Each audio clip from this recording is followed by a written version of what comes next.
They say financial advisors make the worst victims.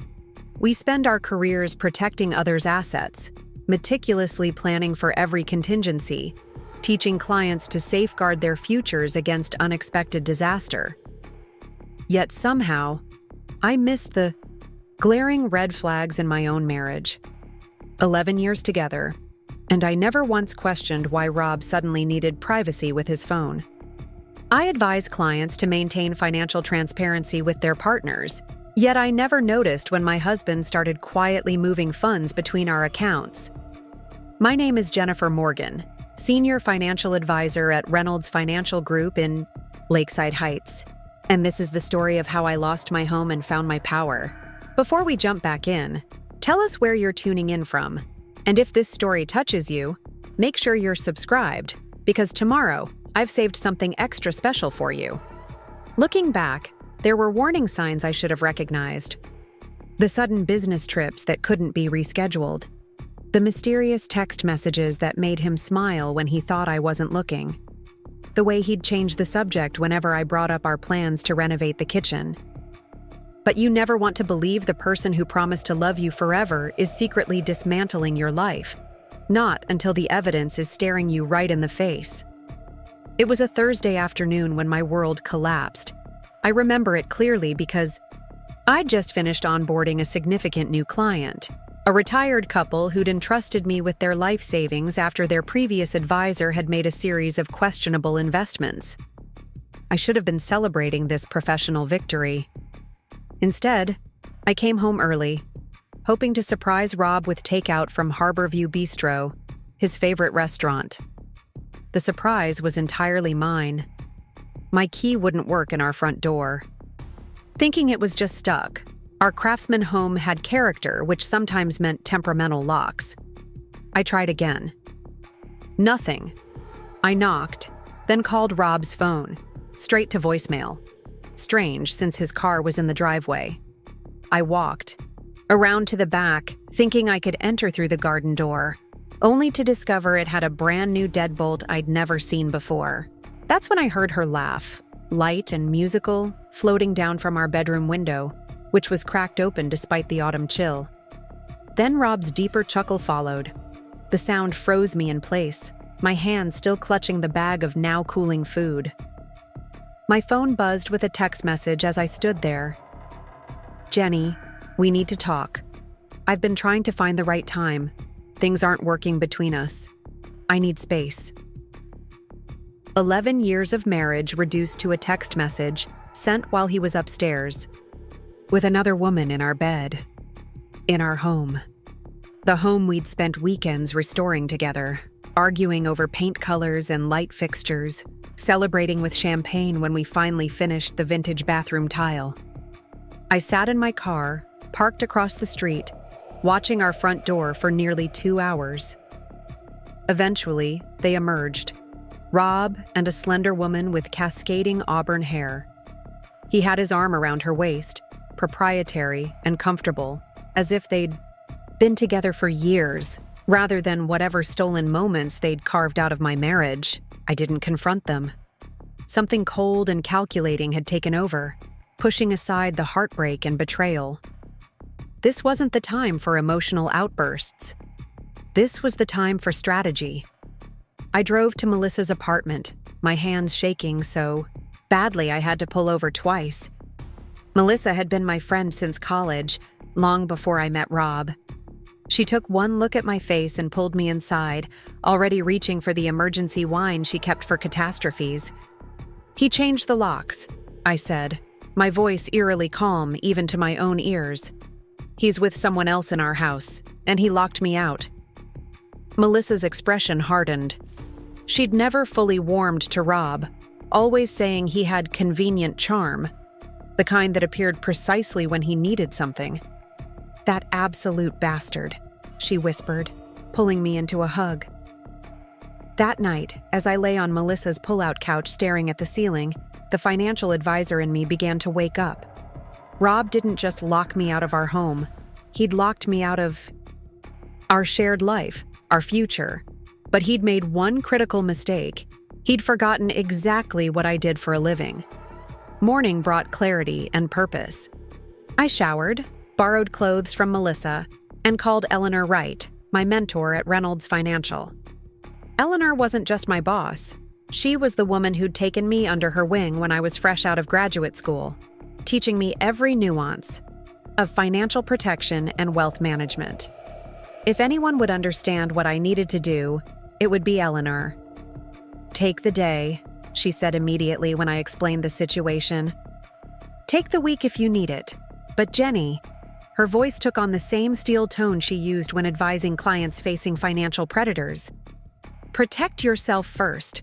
Don't assume he hasn't already taken steps." She was right, of course. I logged into our joint checking account from Melissa's laptop, expecting the worst. The balance seemed normal, but as I scanned recent transactions, I noticed several large withdrawals over the past month, each just under the $10,000 threshold that would trigger automatic notifications.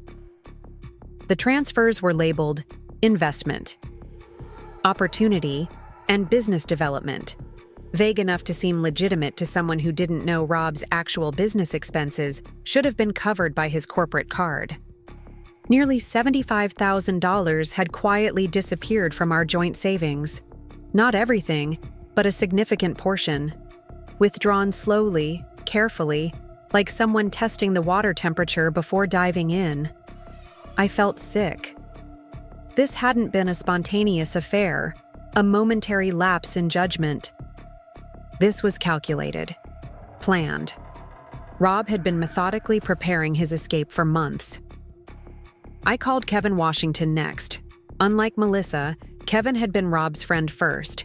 They'd played on the same recreational basketball league, but over the years, he'd become more mine than Rob's, especially after Kevin came out and Rob started making subtle but persistent jokes that made Kevin uncomfortable.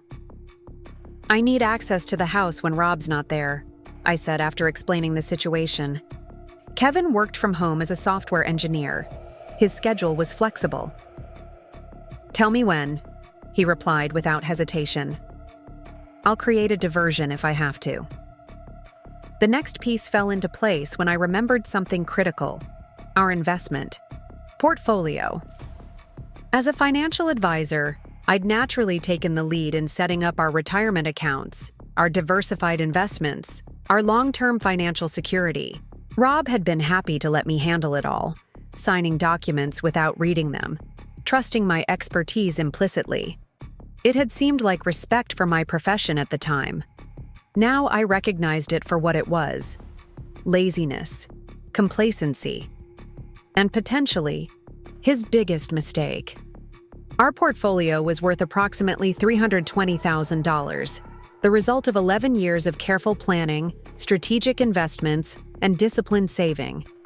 Unlike our joint checking and savings accounts, where Rob had already started siphoning funds, he'd never shown much interest in our investments. They were too complex, too long-term for his attention span. He preferred immediate gratification, a quality I'd once found charming, but now recognized as a glaring character flaw.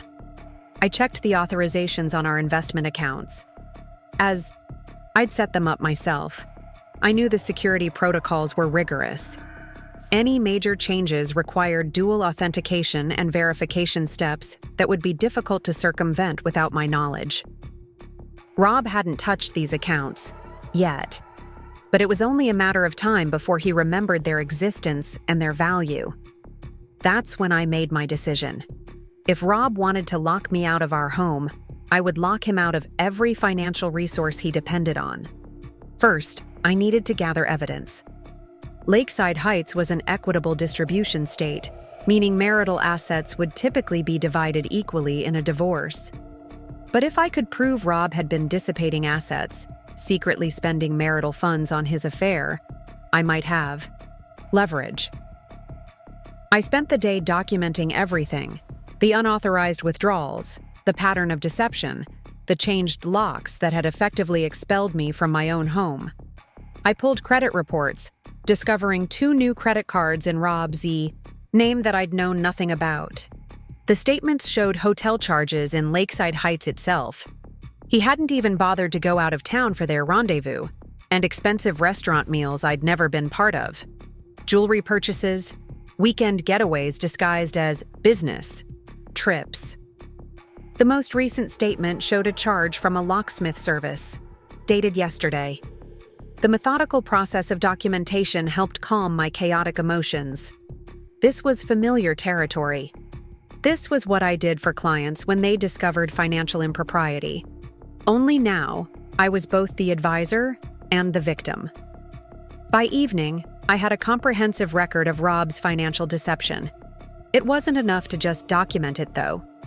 I needed to protect what remained.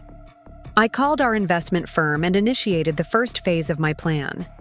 I need to place a temporary freeze on all transactions for accounts ending in 4731, I explained to the representative, using my professional voice.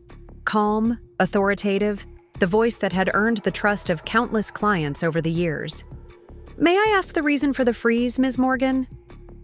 Suspected unauthorized access attempts, I replied, not technically a lie. Rob would certainly be attempting unauthorized access once he realized what I was doing. Preparing and narrating this story took us a lot of time, so if you are enjoying it, subscribe to our channel. It means a lot to us. Now back to the story. Next, I contacted the bank where we had our joint checking and savings accounts. Here, I couldn't simply freeze everything. I needed access to funds myself. Instead, I opened a new individual account and transferred half of the remaining balance from our joint accounts. It was what I was legally entitled to. No more, no less. I left detailed documentation of the transfers, noting the exact amounts and my reasoning. Everything by the book. Everything defensible. I systematically worked through each financial connection we shared. Our credit cards, our tax records, the small business LLC we'd created for potential side projects that never materialized. In each case, I took measured, documented steps to secure my financial future without overreaching. By midnight, I'd constructed a financial fortress around what was rightfully mine. Not vengefully claiming what wasn't mine to take, but strategically protecting what was. It was the financial equivalent of changing the locks, letting Rob know that while he could shut me out of our physical home, he couldn't lock me out of my financial security. I slept surprisingly well that night, action having replaced the paralysis of shock. The next morning, Rob called. I let it go to voicemail, then listened with a strange detachment. "Jenny, what the hell did you do?" His voice was tight with barely controlled fury. "I tried to use the credit card for breakfast and it was declined. Declined, Jenny, in front of everyone. And I can't access any of our accounts. Call me back immediately." No mention of the locks he'd changed. No acknowledgement of the woman he'd brought into our bed. Just outrage that his financial convenience had been disrupted. I texted back a single line. "I'm simply protecting my assets, just as you protected your privacy by changing our home locks." My phone immediately rang again. I declined the call. 20 minutes later, it buzzed with another message. "This is childish. We need to talk like adults." I almost laughed at the audacity. Changing the locks while I was at work and sending a breakup text while hiding upstairs with his mistress. That was his idea of talking like adults? I replied, "I agree. I've retained an attorney. All communication can go through them." I hadn't actually hired a lawyer yet, but I had a consultation scheduled that afternoon with a divorce attorney Melissa had recommended. Rob's response was immediate and predictable. "You're being hysterical. This is just a rough patch. We can work through it." A rough patch. As if 11 years of marriage hitting an iceberg and sinking into the frigid waters of betrayal was equivalent to a few choppy waves. I didn't respond. Instead, I drove to Reynolds Financial for my meeting with Eleanor. I needed professional advice beyond what I'd already implemented. Eleanor's office had always felt like a sanctuary. Warm lighting, thoughtfully arranged furniture, and walls lined with books rather than the ostentatious displays of success many other financial executives favored. Today, it felt like the war room I needed. "You've taken all the right first steps," she said after I detailed my actions. But Rob's behavior suggests this isn't just an affair. The systematic withdrawal of funds, the secretive credit cards. He's been planning this, possibly for months. "That's what I thought," I nodded, a strange pride mixing with the hurt. At least my professional instincts hadn't completely failed me. "The next phase depends on what you want, Jenny. Are you looking to reconcile, or is this the end?" The question hung in the air. Until that moment, I hadn't explicitly acknowledged to myself that my marriage was over. Part of me had been operating on autopilot, protecting assets as a reflexive professional response rather than as part of a larger life strategy. "He brought her into our home," I said finally. "He changed the locks to keep me out so he could move her in. There's no coming back from that." Eleanor nodded, neither approving nor disapproving, simply acknowledging my decision. "Then we need to think long-term. Your immediate financial security is established, but what about your future? The house, for instance. It's a significant asset." The house. Our craftsman dream home with its stubborn original windows and the garden I'd planted myself. The thought of losing it felt like another betrayal, but Eleanor was right. It was an asset, not just an emotional touchstone. "I can't go back there," I admitted. "Not to live, but I don't want him to have it either. Not after this." "Then we strategize," Eleanor said simply. "You're not just my employee, Jenny. You're the daughter I never had. We'll figure this out. Together." That afternoon, I met with Patricia Linden, a divorce attorney known for her meticulous approach to high-conflict cases. She reviewed my financial documentation with professional appreciation. "Most clients come to me with nothing but tears and accusations," she remarked. "You've brought me organized evidence. That gives us leverage." "What about the house?" I asked. "He's living there with her. He physically locked me out." Patricia's expression hardened. "That's actually helpful for us, legally speaking. He can't unilaterally decide to exclude you from marital property. His changing the locks constitutes an illegal self-help eviction. We'll file for exclusive use and possession immediately." For the first time since seeing that text message, I felt a flicker of hope. Not hope for reconciliation. That ship had sailed the moment Rob decided our vows were optional, but hope that I wouldn't be erased from my own life, that justice existed even in the wreckage of broken promises. That evening, I received a seething email from Rob claiming I'd overreacted and potentially broken the law by restricting his access to his money. The language was telling: his money, not our money. In his mind, what was his, and what was mine was also his. I forwarded the email to Patricia without comment. Kevin called an hour later. Rob just left the house. Looked like he was in a hurry, threw a suitcase in his car. "Want me to check if the coast is clear?" My heart raced. "Yes, but be careful. I don't want you getting in trouble." "Please," Kevin scoffed. "I still have a key from when I house sat. Last summer. He never asked for it back." 20 minutes later, Kevin confirmed what I'd suspected. "She's gone too.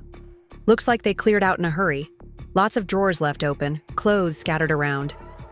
My hands trembled as I called Patricia with the update. "Perfect timing," she said.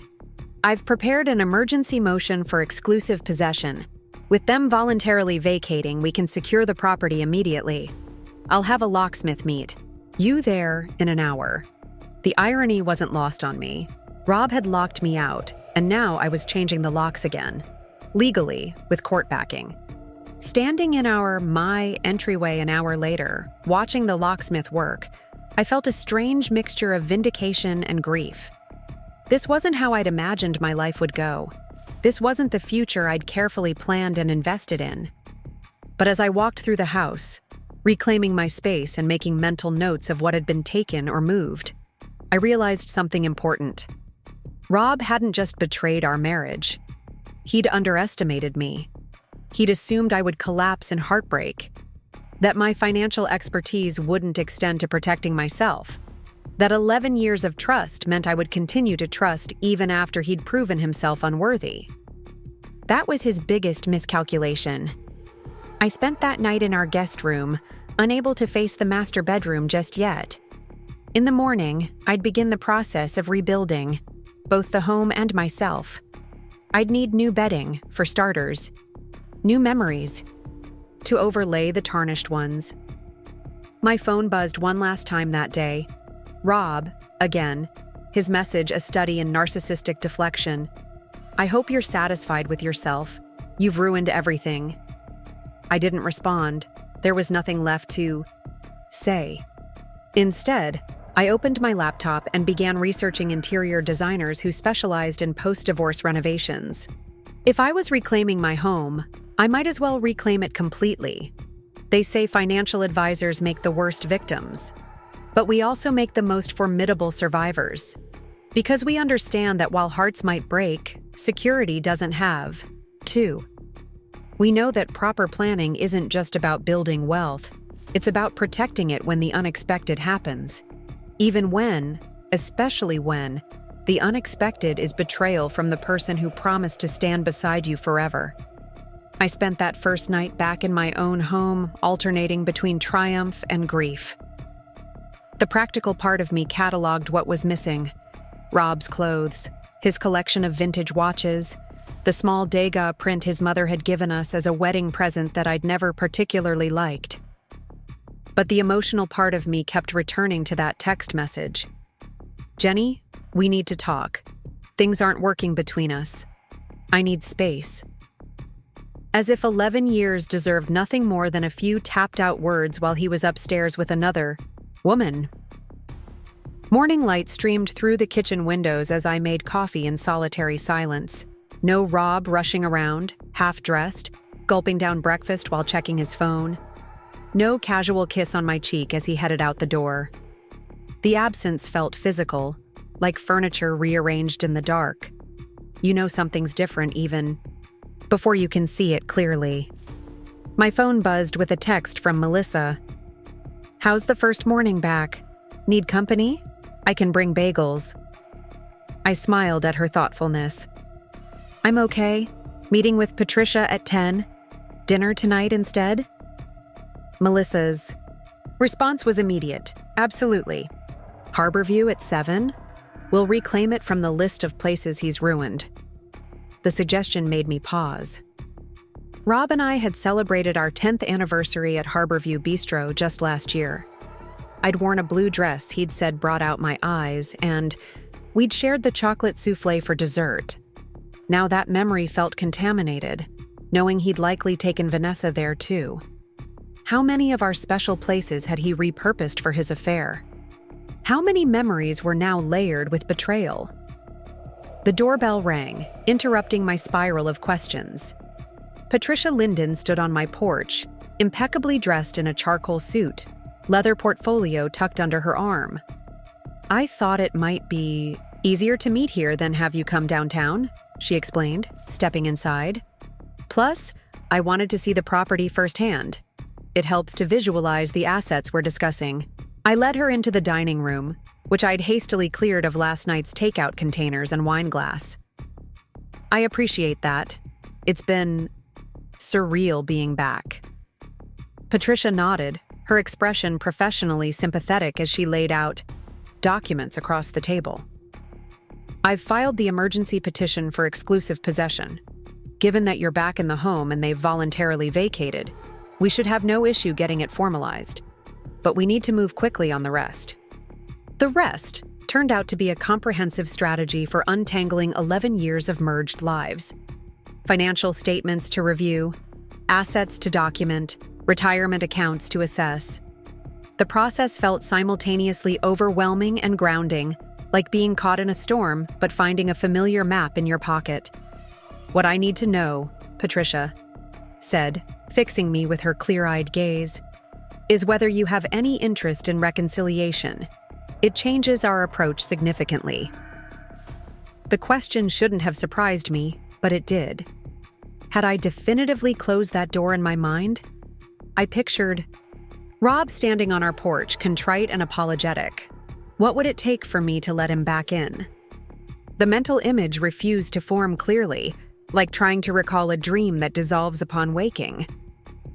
"No," I said finally. "I don't see how trust could ever be rebuilt after this."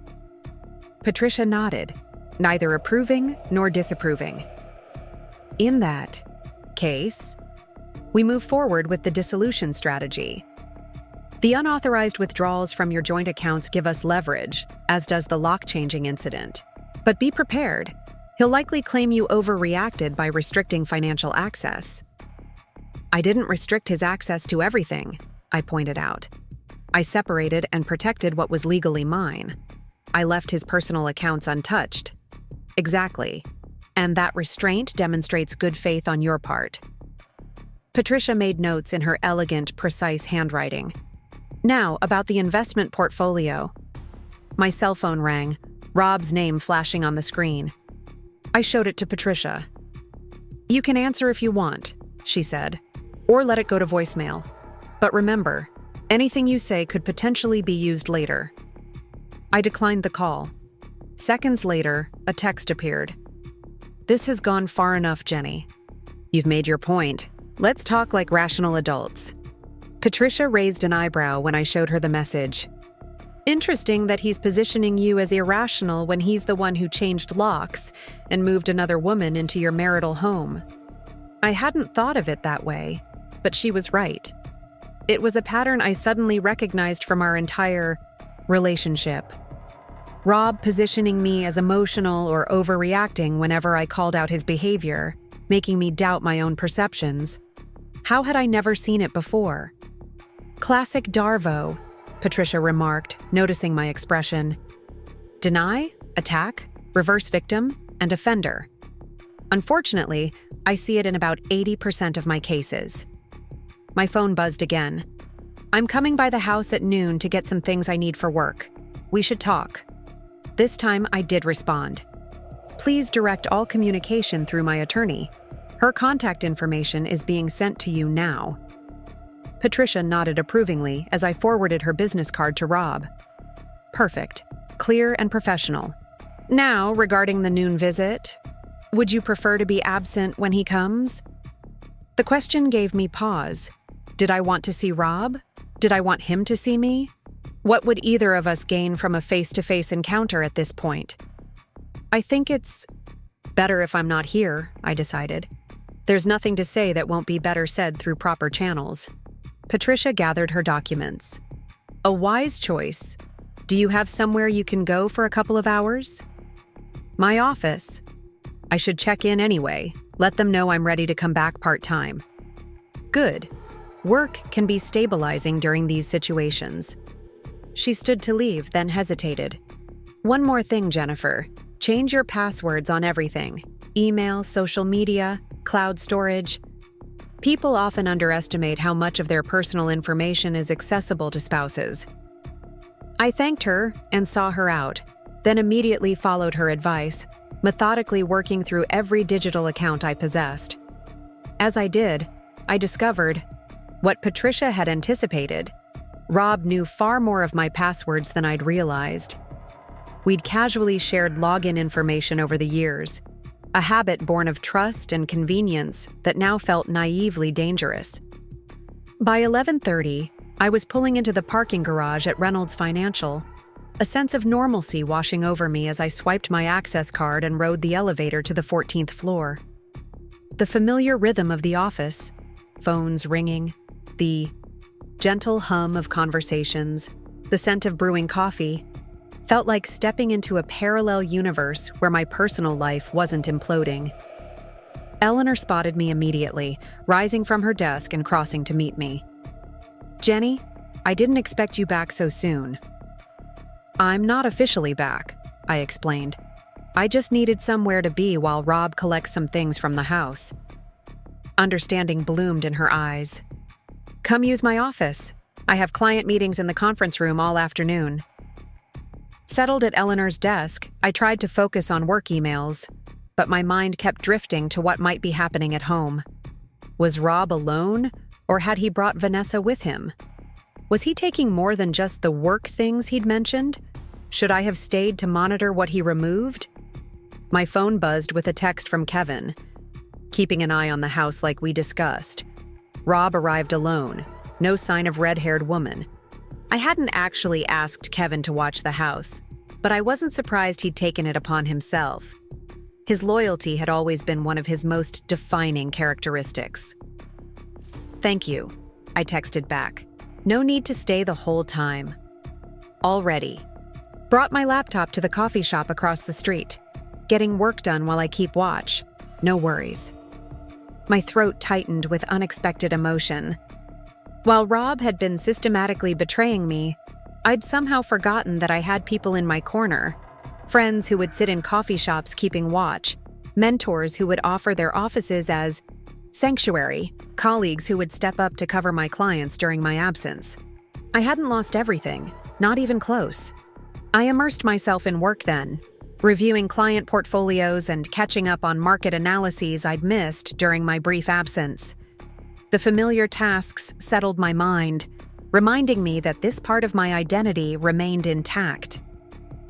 Rob could lock me out of our home, but he couldn't touch my professional competence or the reputation I'd built. At 1:15, Kevin texted again.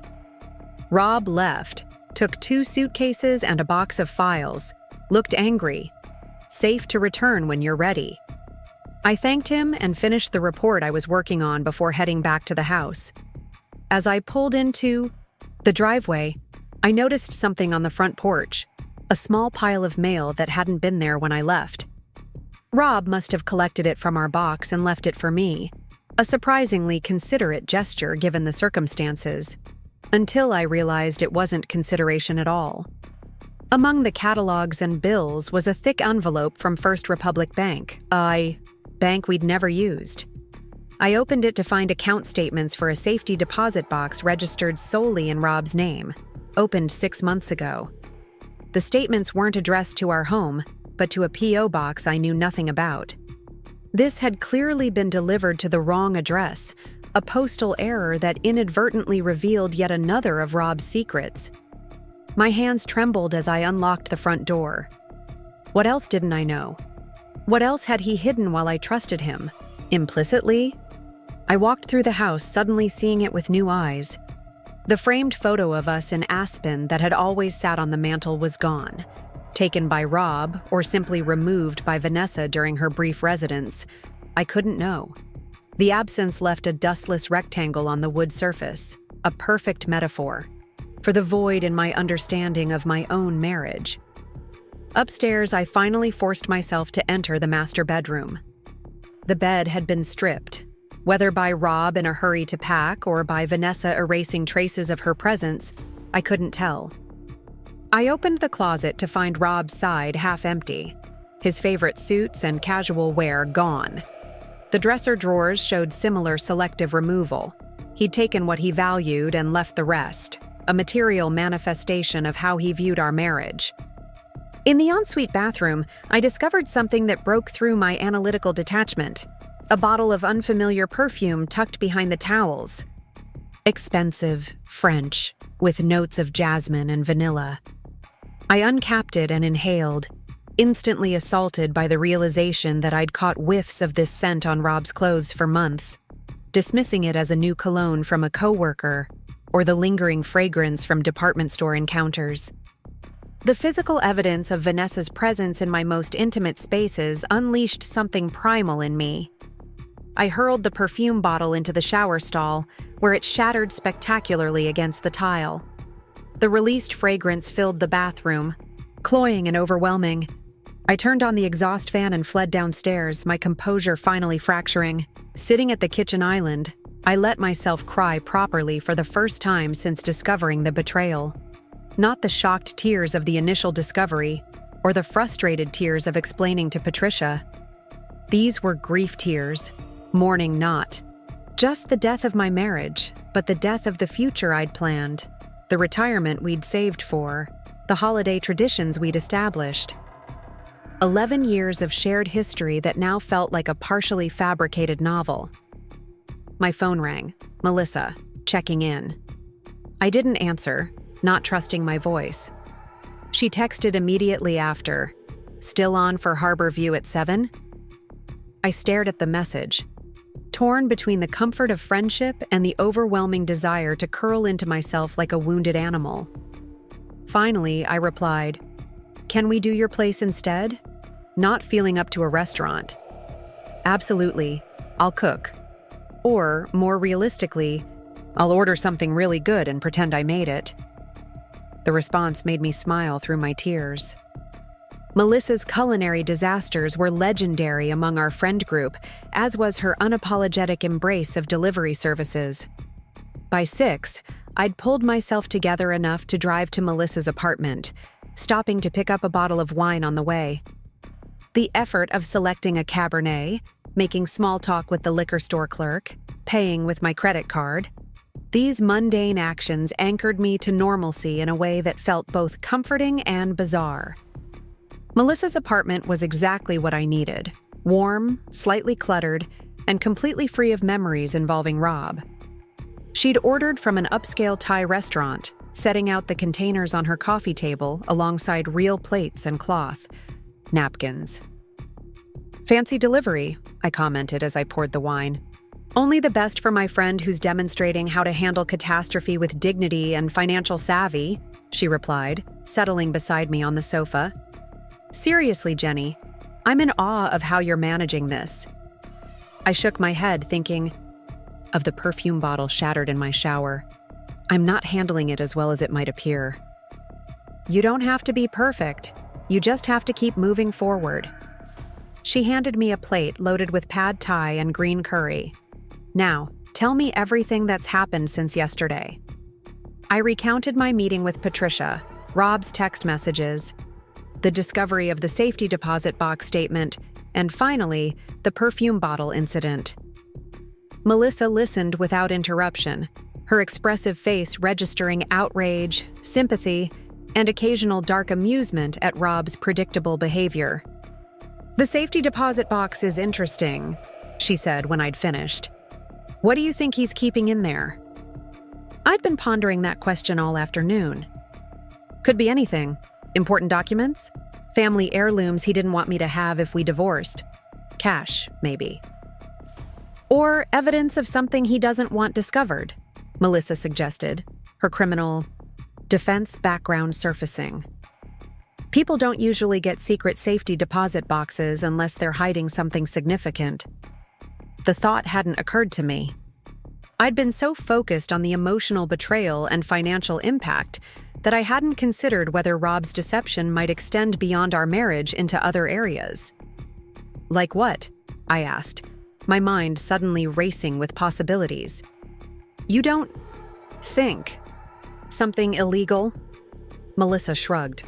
"Not necessarily. Could be personal. Letters from Vanessa, maybe, or mementos from their relationship. But in my experience, when someone goes to the trouble of establishing secret financial arrangements, there's often more to the story." The suggestion lingered.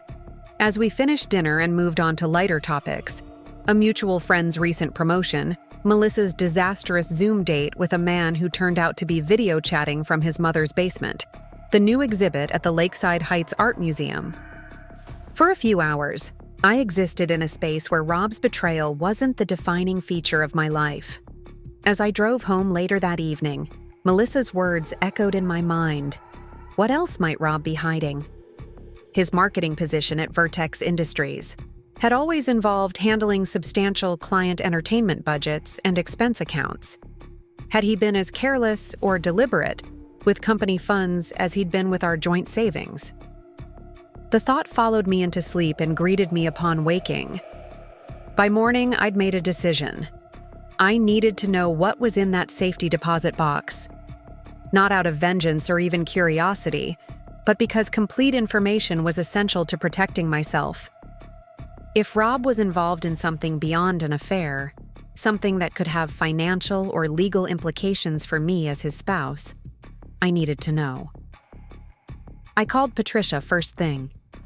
I need legal advice about accessing a safety deposit box registered solely in my husband's name. Her response was measured.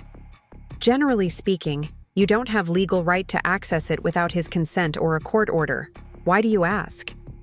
I explained about the misdirected statement, my suspicions, and Melissa's suggestion that there might be more to discover.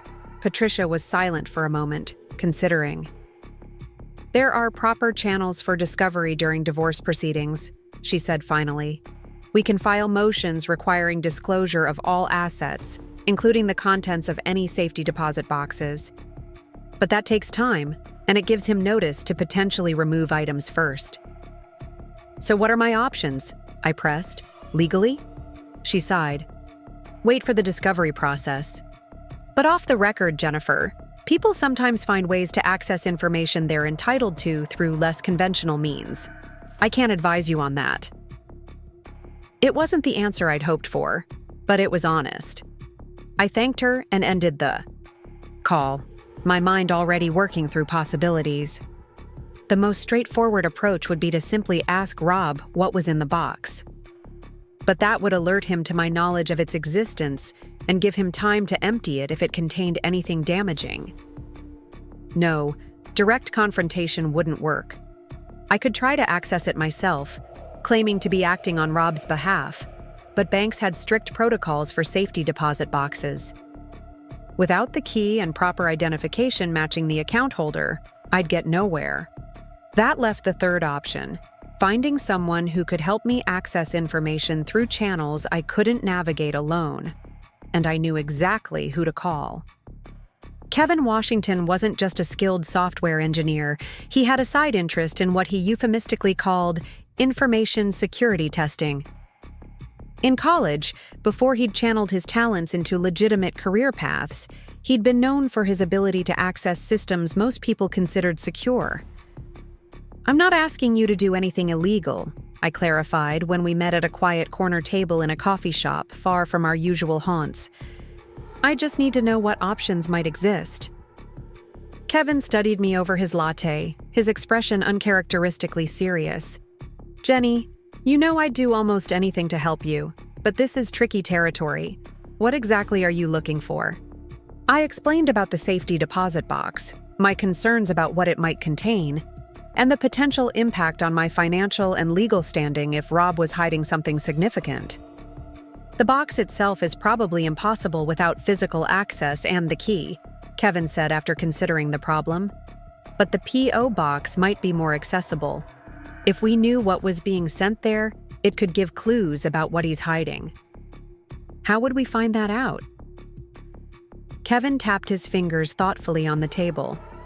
Mail forwarding requests leave digital trails.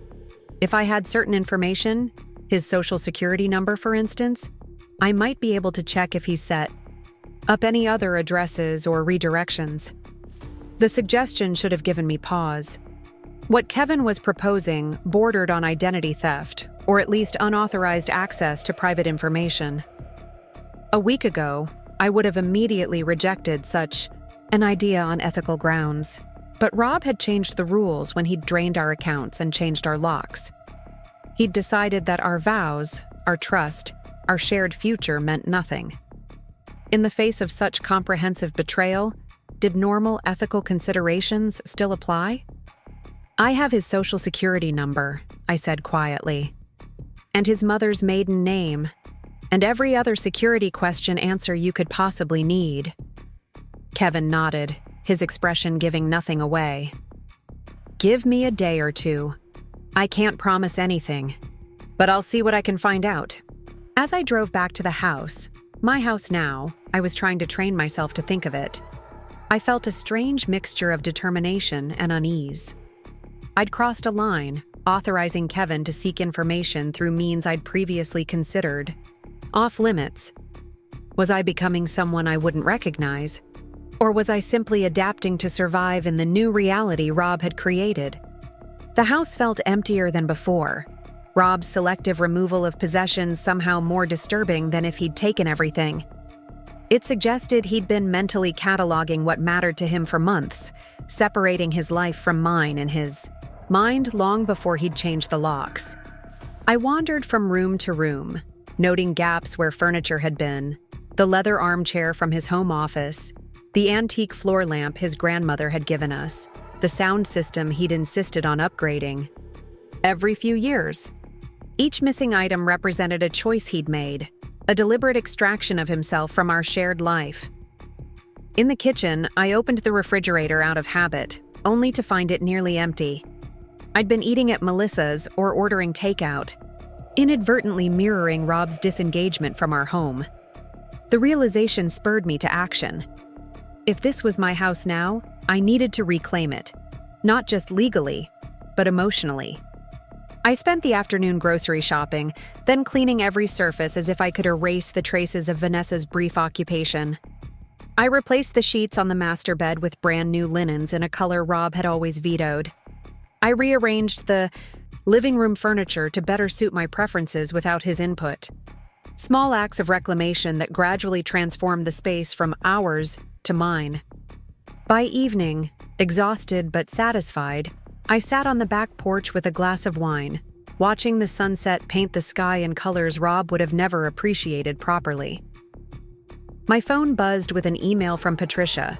She'd received Rob's financial disclosure forms, and they raised several red flags she wanted to discuss tomorrow. Another buzz, Kevin this time. Found something interesting. Can we meet tomorrow morning? The two messages, arriving almost simultaneously, seemed to confirm my suspicions. There was more to Rob's betrayal than just an affair. The question now was how deep it went, and how much damage control I'd need to do to protect myself from whatever he'd been hiding in that safety deposit box. I finished my wine and went inside, locking the doors securely behind me. Not because I feared Rob would return, but because this space was now mine to protect, just as my future was mine to secure. Whatever secrets Rob had been keeping would soon come to light, and I would face them with the same clear-eyed determination that had gotten me through the past few days. They say what doesn't kill you makes you stronger. I wasn't sure about that yet, but I was certain about one thing. What doesn't kill you reveals exactly who you can become when everything familiar is stripped away. And I was becoming someone stronger than I'd ever imagined possible. Someone Rob had never truly seen, and someone Vanessa should have feared. Morning arrived with unsettling clarity, the kind that comes after restless sleep filled with fragmented dreams. I'd spent the night cycling between anger and uncertainty, my mind churning over what Kevin might have discovered and what Patricia's email might reveal. By 6 a.m., I abandoned any pretense of rest and headed to my home office, another space I was slowly reclaiming with small, deliberate changes. I pulled up the financial records I'd been analyzing, focusing on the timeline of Rob's withdrawals from our joint accounts. The pattern was clear now that I was looking for it. Small amounts at first, testing boundaries, then gradually increasing as he grew confident I wouldn't notice. Classic embezzlement methodology, something I'd warned clients about for years. Start small, establish a pattern, then accelerate once the risk seems minimal. My phone chimed with a text from Kevin. Coffee shop on Maple at 8:30? I confirmed and continued my analysis, determined to understand exactly what I was facing before meeting with Patricia later. By 8:15, I was walking into the agreed-upon coffee shop, a small independent place with worn leather chairs and a clientele more interested in their laptops than other patrons' conversations. Kevin arrived moments after I did, laptop bag slung over his shoulder, expression uncharacteristically serious. After ordering and finding a secluded corner table, he opened his computer and turned it so I could see the screen. I found more than I expected, he admitted, voice low. Rob has been busy. The screen displayed what appeared to be postal service records, mail forwarding confirmations, change of address forms, P.O. box registrations, all in Rob's name, all established, within the last 8 months. 3 separate P.O. boxes, Kevin explained, pointing at the screen.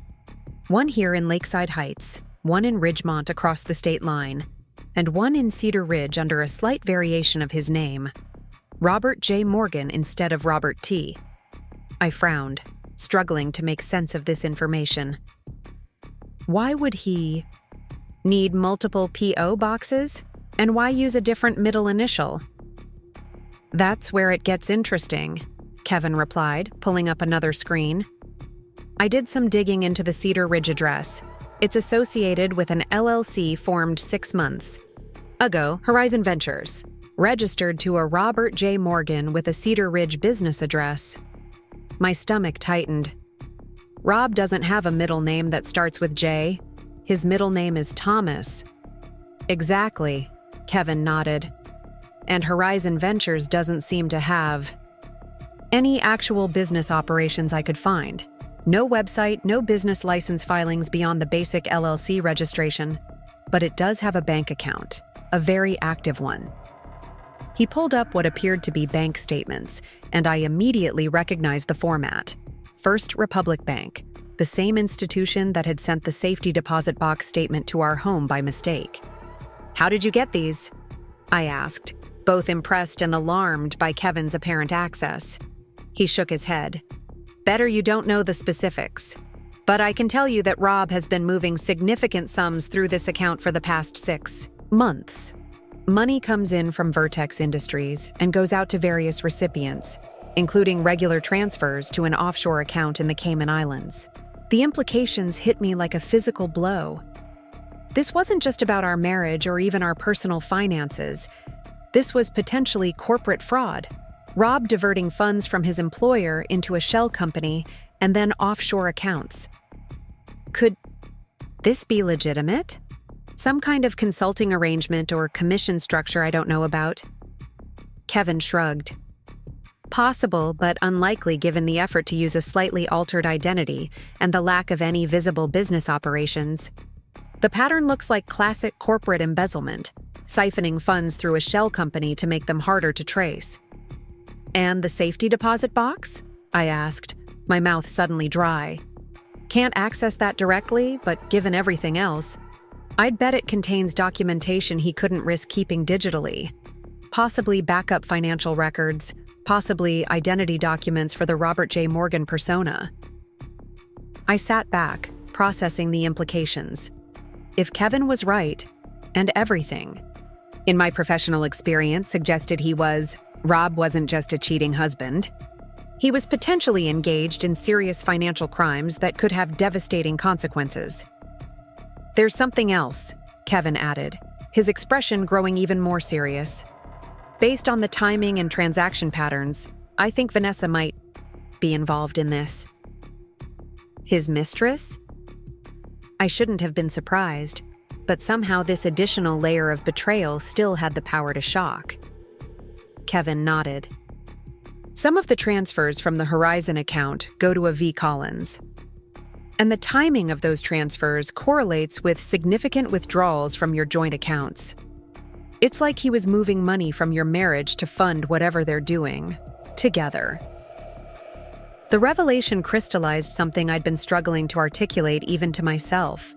This wasn't just an affair that had destroyed my marriage.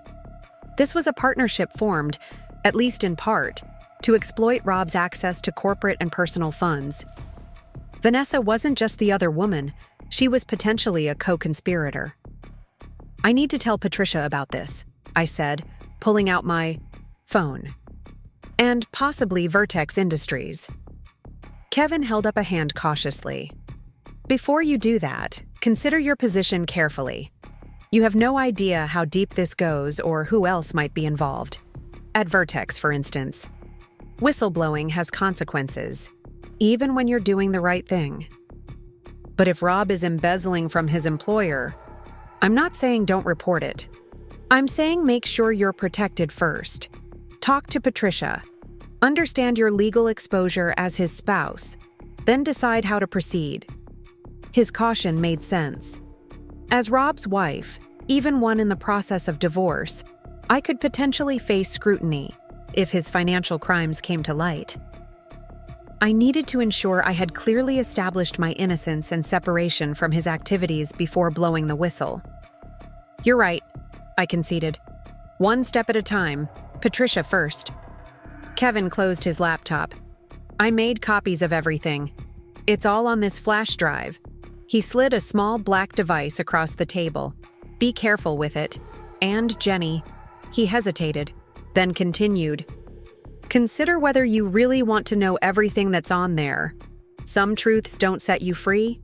They just hurt more." I pocketed the drive, recognizing the warning for what it was, a friend trying to spare me further pain. But I'd moved beyond the point where protection from pain was my priority. I needed truth, however harsh, to secure my future. "Thank you for this," I said, reaching across to squeeze his hand. I know it wasn't entirely conventional. Kevin's smile was tinged with something like sadness. "For what it's worth, I think Rob made the biggest mistake of his life when he betrayed you. Not just because of what you might discover, but because of who he lost."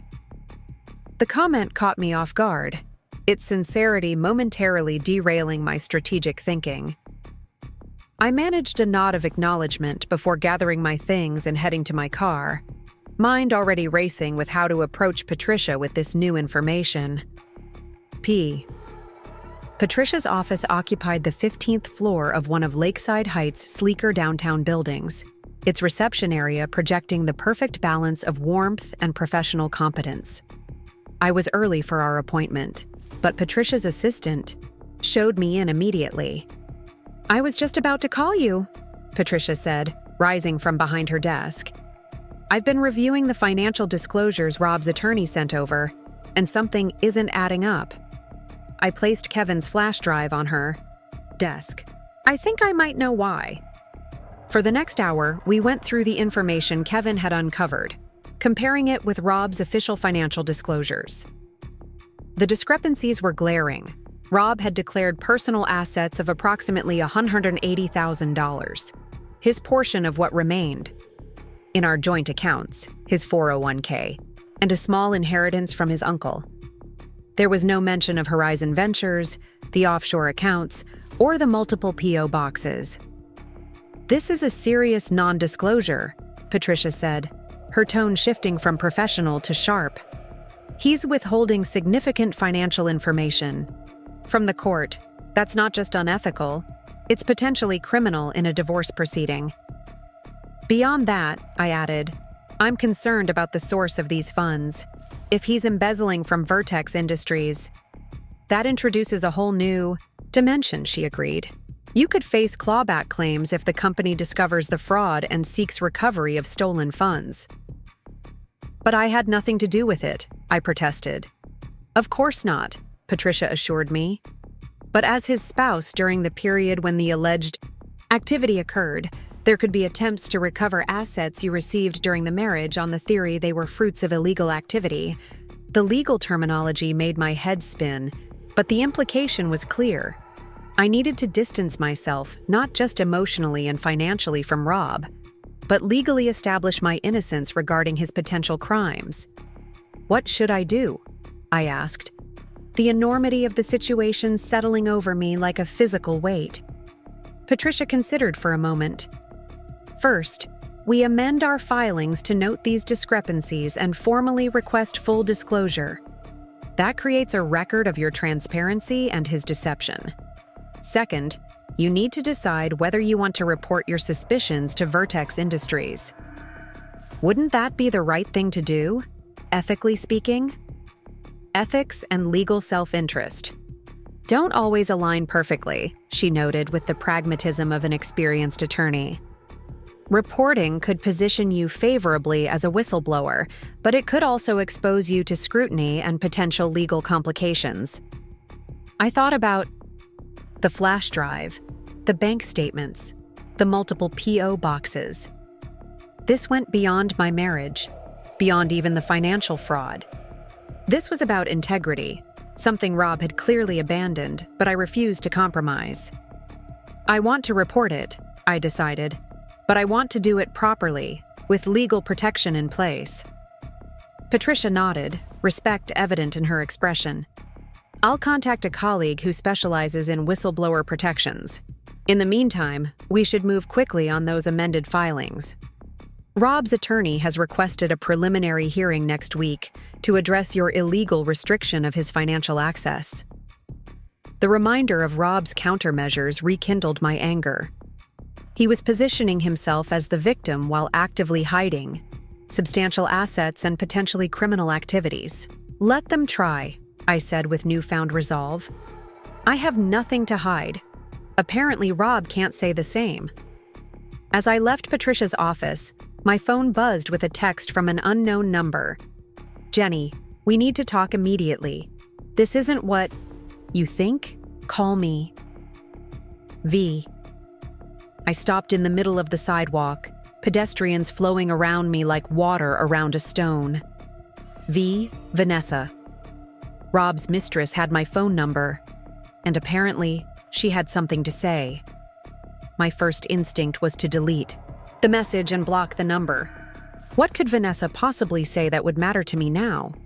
But curiosity, or perhaps my detective's instinct for finding truth, made me hesitate. If Vanessa was indeed involved in Rob's financial schemes, she might have information I needed. I forwarded the message to Patricia with a quick note. "Just received this. Thoughts?" Her response was immediate. "Don't engage directly. If you want to hear what she has to say, suggest a meeting with attorneys present." The advice was sound, but something in Vanessa's message nagged at me. "This isn't what you think." What exactly did she think I thought? And why reach out now, when Rob's financial disclosures were being challenged? I crafted a careful response. "I have nothing to say to you outside the presence of my attorney." The reply came quickly. "This isn't about the divorce. It's about your safety. Rob knows you're looking into the accounts." A chill ran through me despite the warm spring day. Your safety. Was that a threat? A warning? Or manipulation designed to lure me into contact? I called Patricia immediately. "She's claiming it's about my safety," I explained after reading the message. "Says Rob knows I'm investigating the accounts." Patricia's voice was measured but concerned. "This could be legitimate or an attempt to manipulate you. Either way, don't meet with her alone. If you want to hear what she has to say, do it in my office or a public place with witnesses." After discussing options, we settled on an approach. I would offer to meet Vanessa at a coffee shop near Patricia's office later that afternoon. Patricia wouldn't attend openly, but would be seated nearby, monitoring the conversation. I texted Vanessa the details, half expecting her to refuse such a public meeting. Her agreement came quickly, along with a request. "Come alone. You'll understand why when we talk." The hours until the meeting passed in a haze of nervous anticipation. I threw myself into work, reviewing client portfolios with a focus that surprised me given the circumstances. Perhaps compartmentalization was my mind's way of managing the stress, treating Rob's betrayal and potential crimes as a complex case separate from my emotional reality. At precisely 3 p.m., I entered the designated coffee shop, scanning the room until I spotted her, the auburn-haired woman I'd glimpsed leaving my house with Rob. Seeing her up close for the first time was disorienting. She was younger than me, certainly, but not dramatically so. Professional attire, minimal makeup, an expression more tense than smug. Not the caricature of the other woman I'd constructed in my mind. I noted Patricia at a corner table, apparently absorbed in legal briefs but strategically positioned to observe our interaction. Drawing a deep breath, I approached Vanessa's table. "Thank you for coming," she said, gesturing to the chair across from her. No introduction, no pleasantries. I remained standing. "You said this was about my safety. Explain." Vanessa glanced around nervously before responding. "Rob isn't who you think he is. He isn't who I thought he was either until recently." "And who is he, exactly?" I kept my voice neutral despite the anger simmering beneath the surface. "A con man. A very good one."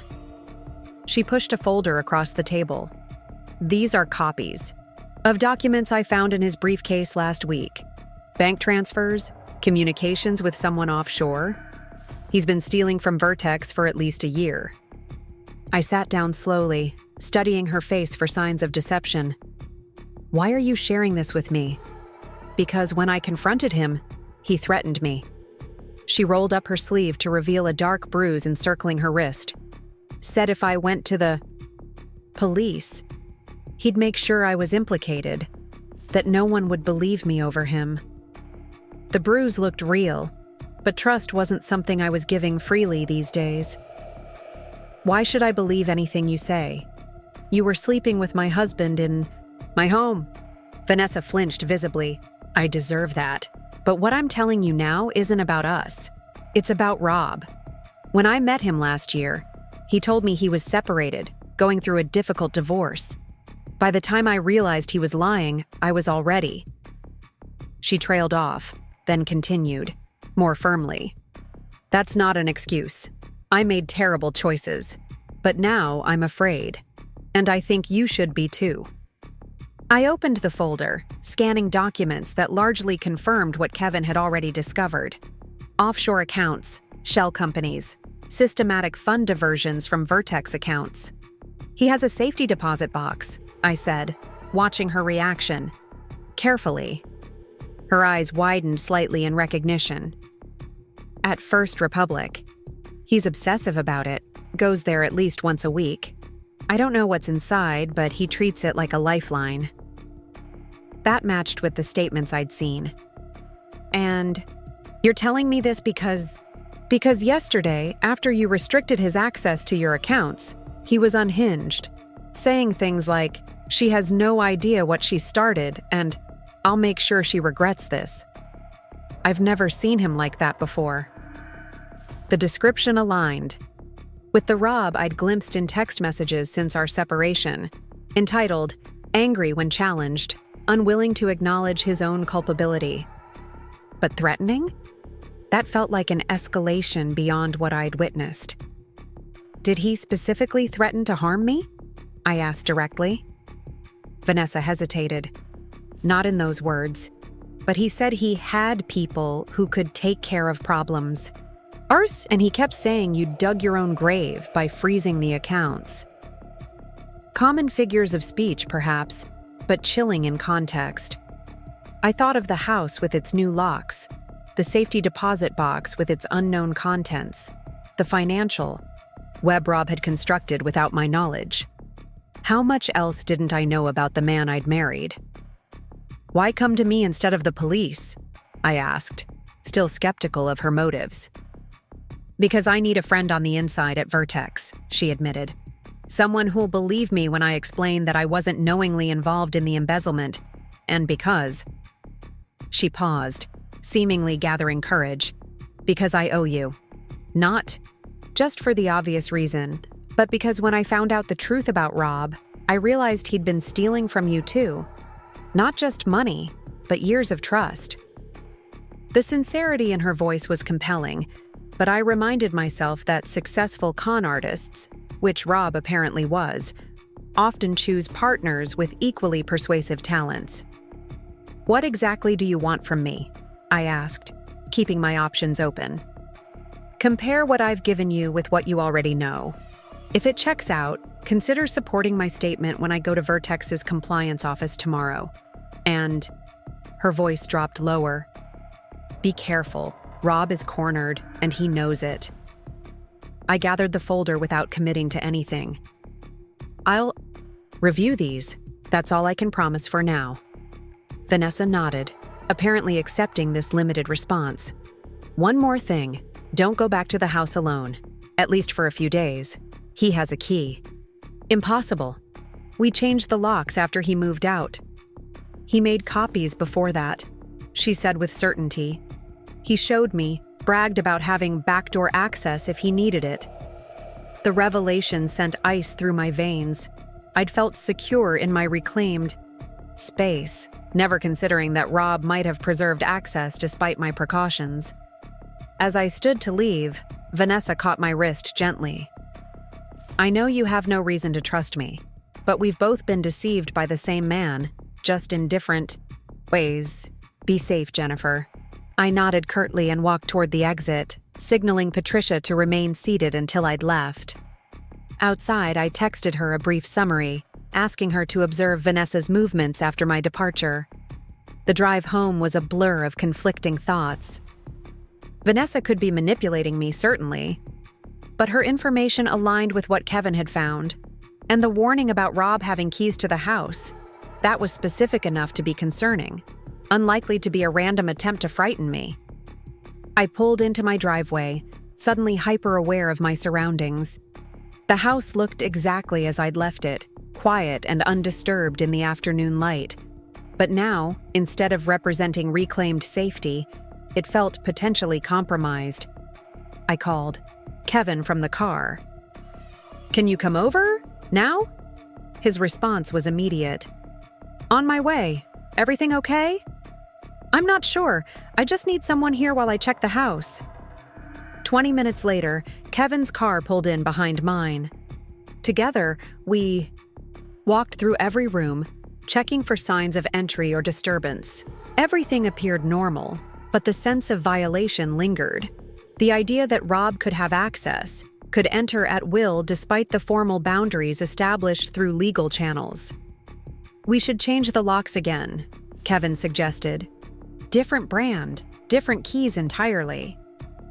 I nodded, already calling a locksmith while Kevin checked windows and other potential entry points. By nightfall, the house had new locks, reinforced window latches, and a security system hastily installed by a company that advertised same-day service. Still, even with these precautions and Kevin insisting on sleeping on the couch, just for tonight, I felt fundamentally unsettled, not just by the physical threat, if indeed there was one, but by the disorienting experience of having everything I thought I knew about my life systematically revealed as incomplete or untrue.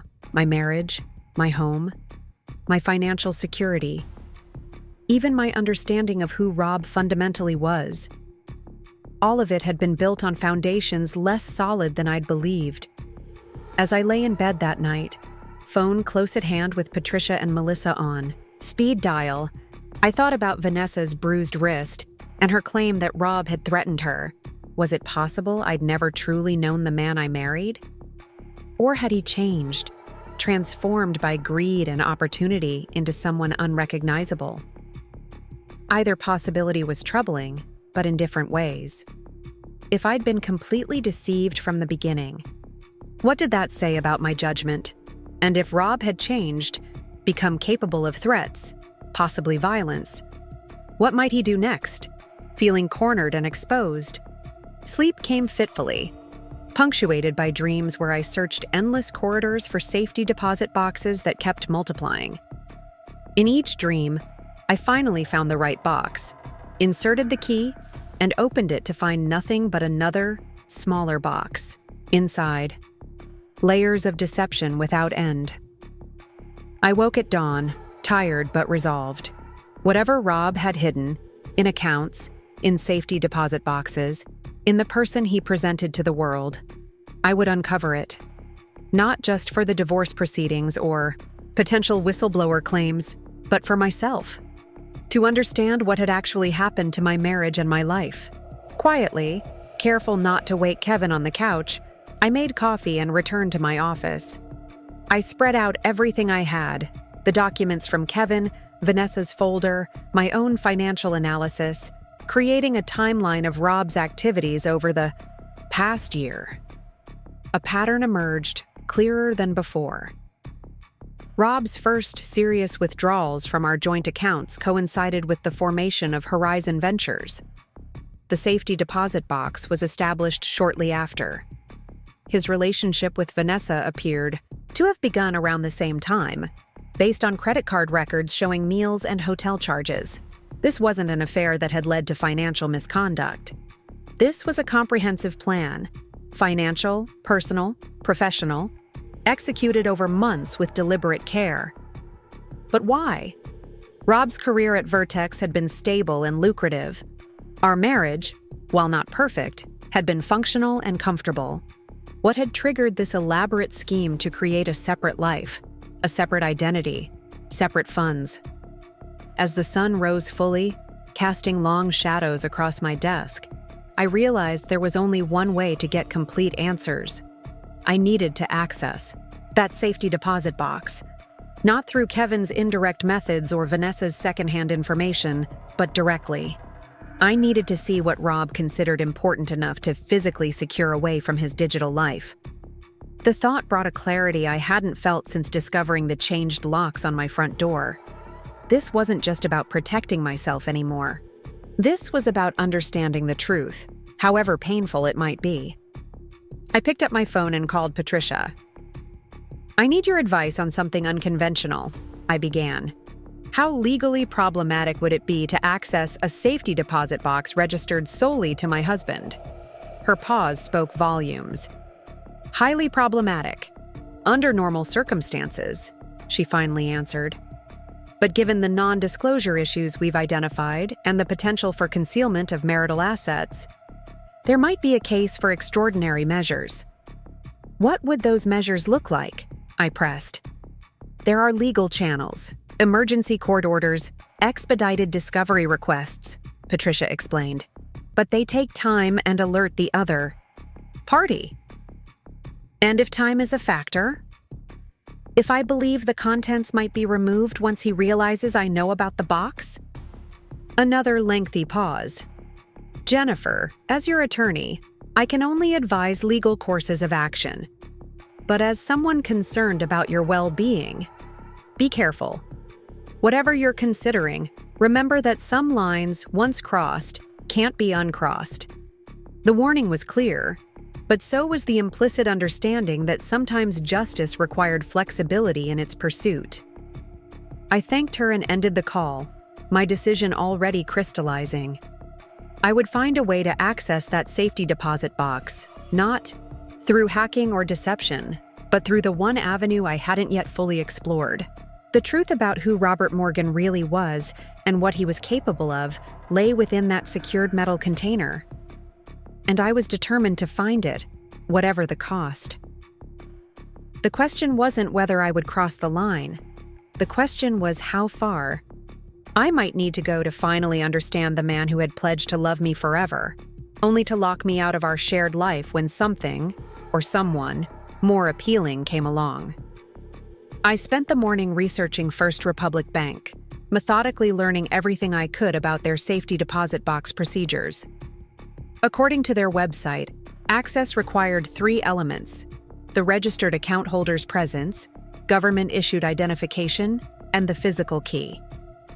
Without all 3, the box remained securely locked, unless, of course, there were exceptional circumstances: court orders, death certificates, power of attorney documents, none of which I possessed or could quickly obtain.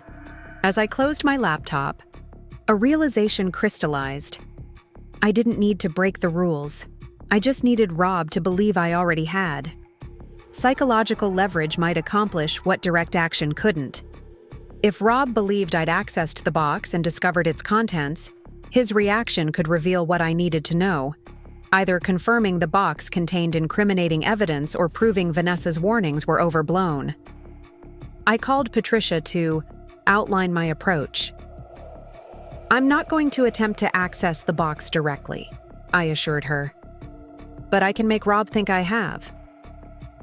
"A bluff," she summarized, professional concern giving way to strategic interest. "It's less legally problematic than actual unauthorized access, certainly, but what makes you think he'll believe you?" "Because I know something he doesn't realize I know," I explained. "That statement delivered to our house by mistake. It included the box number. If I casually reference it in communication with him, he'll have to wonder how I got that specific detail." Patricia considered this. It could work, but be prepared for his reaction to be extreme if there's genuinely sensitive material in that box. "That's partly what I'm counting on," I admitted. "His reaction will tell me how serious this is." After drafting and redrafting a carefully worded message, I finally sent a text to Rob. "We need to discuss the contents of safety deposit box or C773 at First Republic. My attorney advises full disclosure before the hearing. Then I waited, phone clutched in my hand, half dreading and half anticipating his response. It came faster than I expected. Not a text, but a call. I let it ring through to voicemail, maintaining control of the interaction. His message was tightly controlled but threaded with unmistakable tension. "Jenny, whatever you think you know, you don't have the full picture. This isn't a game. Call me immediately." I played the message for Patricia over the phone. "Definitely rattled," she observed, but still composed enough to avoid saying anything explicitly incriminating. "Push a little harder." My next text was more specific. "The offshore account documentation is particularly concerning. Vertex's legal team would find it interesting." This time, Rob's response was immediate and far less controlled. "Do not contact Vertex. You have no idea what you're dealing with. I'm coming over. We need to talk now." The threat implicit in his message sent a cold thrill of vindication and fear through me. Whatever was in that box, it was significant enough to break Rob's careful facade of civilized separation. "He's threatening to come here," I told Patricia, forwarding her the message.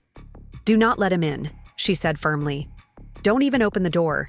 If he shows up, call the police immediately. We can use this behavior in our filings." I glanced at the new security systems control panel, grateful for the precaution. "I won't. But I think we've confirmed there's something serious in that box." "Agreed. And now we have justification for an emergency court order to prevent him from accessing or removing contents before disclosure."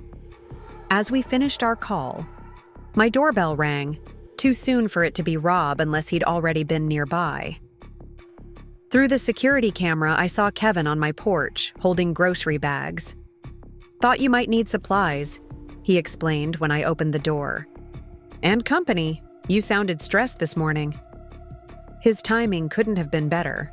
I quickly explained the situation as we unpacked groceries, my bluff to Rob, his alarming response, the potential he might actually show up. Kevin's expression darkened. "Then I'm definitely staying until we're sure he's not coming over." "Did you call the police?" "Not yet. He hasn't actually done anything except send threatening texts, which is already grounds for concern, given what Vanessa told you about his behavior." I hadn't shared my coffee shop conversation with Kevin yet, so I filled him in as we prepared lunch. Vanessa's claims about Rob's threats, the bruise on her wrist, her warning about his copied house. Keys. "Wait," Kevin interrupted, setting down the knife he'd been using to chop vegetables. "She says he made copies of your keys before you changed the locks? And now he's threatening to come over after you mentioned the safety deposit box." I nodded, suddenly seeing the connection Kevin had immediately spotted. If Rob had keys to the house, his threat to come over took on more ominous implications. He might not intend to ring the doorbell and wait for permission to enter. "I'm calling the police," Kevin decided, reaching for his phone. "At minimum, we can file a report about the threatening messages, and they should know he might have unauthorized access to your home."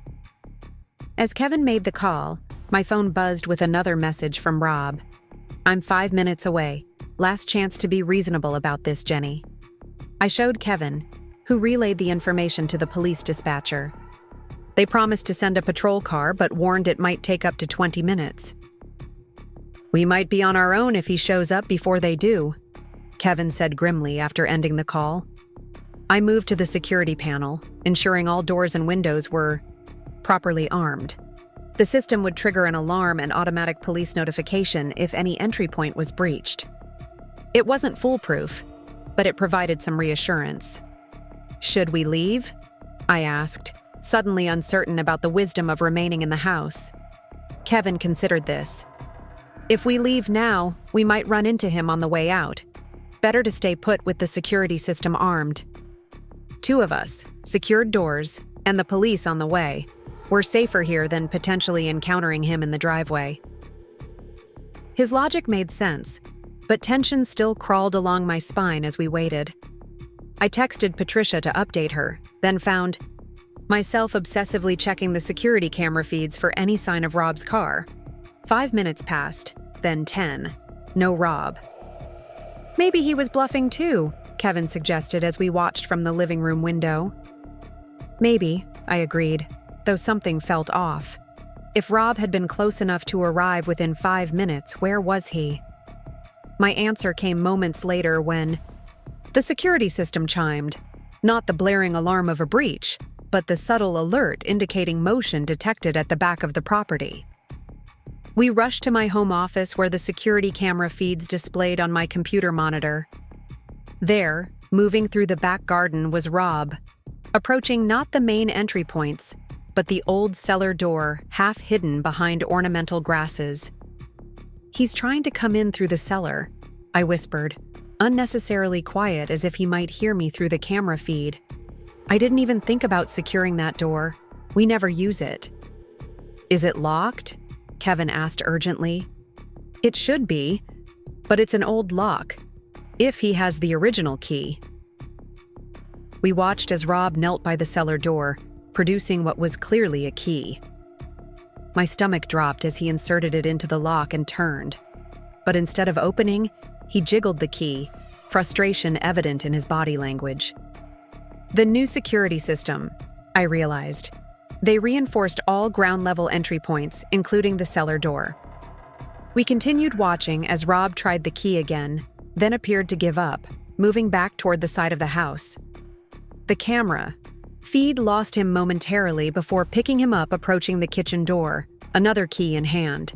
This time, his frustration was more evident as the reinforced lock refused to yield to his outdated key. He tried once more, then looked directly up at the security camera, a new addition he apparently hadn't expected. The moment he realized he was being observed was chilling. His expression transformed from frustrated determination to cold fury. He stared directly into the camera for several long seconds, then deliberately raised his hand, pointing first at the camera, then making a slashing motion across his throat. "Did he just," Kevin began, "threaten me?" "Yes," I finished, a strange calm descending despite the circumstances. I pulled out my phone and began recording the security feed, capturing Rob's threatening gesture for evidence. Rob disappeared from view again, and we frantically cycled through camera feeds to locate him. He reappeared at the front of the house, no longer attempting stealth, striding purposefully toward the front door. The doorbell rang, followed immediately by pounding. "Jenny, I know you're in there. Open the door."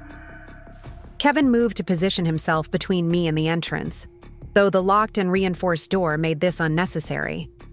"The police should be here any minute," he reminded me, voice steady despite the tension evident in his posture. "Jenny!" Rob shouted again, his voice carrying clearly through the door. "We need to talk about what you think you know." I approached the door, but maintained a safe distance. "I'm recording everything, Rob," I called through the door. "The police are on their way. You should leave now." A moment of silence followed, then Rob's voice, suddenly modulated to a reasonable tone. "Come on, Jenny, this is ridiculous. I just want to talk. We're still married, for God's sake." The attempt at normality after his earlier threatening behavior was almost more disturbing than the shouting. I didn't respond, continuing to record as Rob cycled through tactics, cajoling, reasoning, demanding, threatening again. "You have no idea what you're getting into," he finally said, voice dropping to a near whisper that the security system's sensitive microphones barely caught. "If you've spoken to anyone about the accounts, about Horizon, you've put yourself in danger." Kevin and I exchanged glances at this explicit confirmation of what we'd suspected. Rob wasn't just concerned about divorce proceedings or financial disclosure. He was worried about criminal exposure. The welcome sound of sirens in the distance seemed to penetrate Rob's focus. He glanced toward the street, then back at the door. "This isn't over," he said, loud enough to ensure I heard. "You've made a serious mistake, Jenny." We watched through the security feed as he hurried back to his car. Not the familiar sedan he'd driven during our marriage, but a newer, more expensive model I'd never seen before. He pulled away from the curb just as a police cruiser turned onto our street. 20 minutes later, I was sitting in my living room with 2 police officers, playing back the security footage and showing them Rob's threatening texts. Kevin remained nearby, providing corroboration and moral support. "We'll document the attempted unauthorized entry and the threats," Officer Rivera assured me, making notes in her official report. "Given the security footage and the text messages, we have grounds for a temporary restraining order if you want to pursue that." "Absolutely," I confirmed. "My divorce attorney is already aware of the situation." "Good.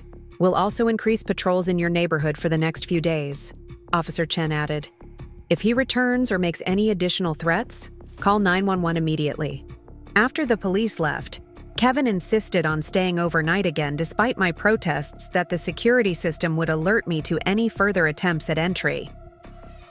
"It's not just about physical security," he argued. "After what just happened, you shouldn't be alone." He was right. Despite my outward composure while dealing with the police, the reality of Rob's behavior, the attempted break-in, the explicit threat, his evident panic about what I might know, had left me deeply shaken. Not just because of the immediate threat, but because it confirmed Vanessa's warnings and raised the disturbing possibility that I had never truly known the man I married. I called Patricia to update her on the incident, my voice steadier than I felt. "This gives us exactly what we need," she said after I detailed Rob's actions. "We'll file for the restraining order immediately and use this to expedite our motion for full financial disclosure, including the safety deposit box contents." "He specifically mentioned Horizon in the accounts," I noted. "That's an admission they exist, isn't it?" "Absolutely, and it contradicts his formal disclosures. The judge will take a very dim view of that. I'm going to call Judge Marshall's clerk and see if we can get an emergency hearing tomorrow morning." After ending the call, I found myself standing in my kitchen, staring at nothing in particular as the events of the day settled into a new, disturbing reality.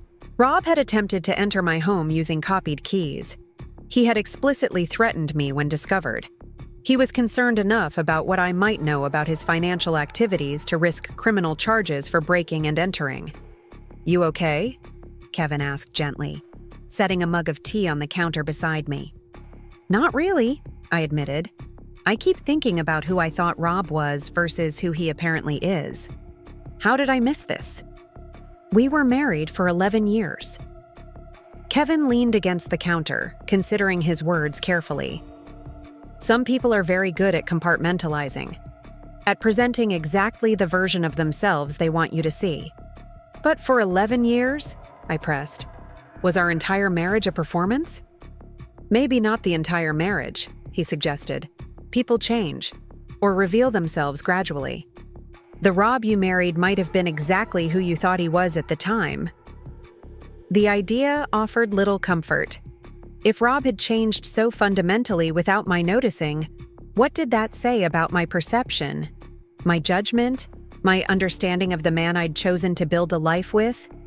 I slept fitfully that night despite exhaustion and Kevin's reassuring presence in the guest room. Morning brought a flurry of activity. Patricia calling to confirm an emergency hearing at 11 a.m., the security company checking the system after. Yesterday's attempted breach, Melissa dropping by with breakfast and fierce indignation after hearing about Rob's behavior. "I always said there was something off about him," she declared, arranging pastries on plates with unnecessary force. That convenient charm, the way he could turn it on and off depending on who was watching. "You did," I acknowledged, trying to keep the defensive note from my voice. If Melissa had seen something concerning in Rob's character, why hadn't I? "Oh, stop it," she said, correctly interpreting my expression. "Don't do the self-blame thing. Emotional abusers and manipulators are experts at what they do. They specifically target smart, competent people who trust their own judgment." "I wasn't emotionally abused," I protested automatically. Melissa raised an eyebrow. "He isolated you from friends who questioned him. Remember how he always had reasons why we couldn't." Get together as often? He controlled your shared finances while presenting it as division of labor. He gaslit you when you raised concerns.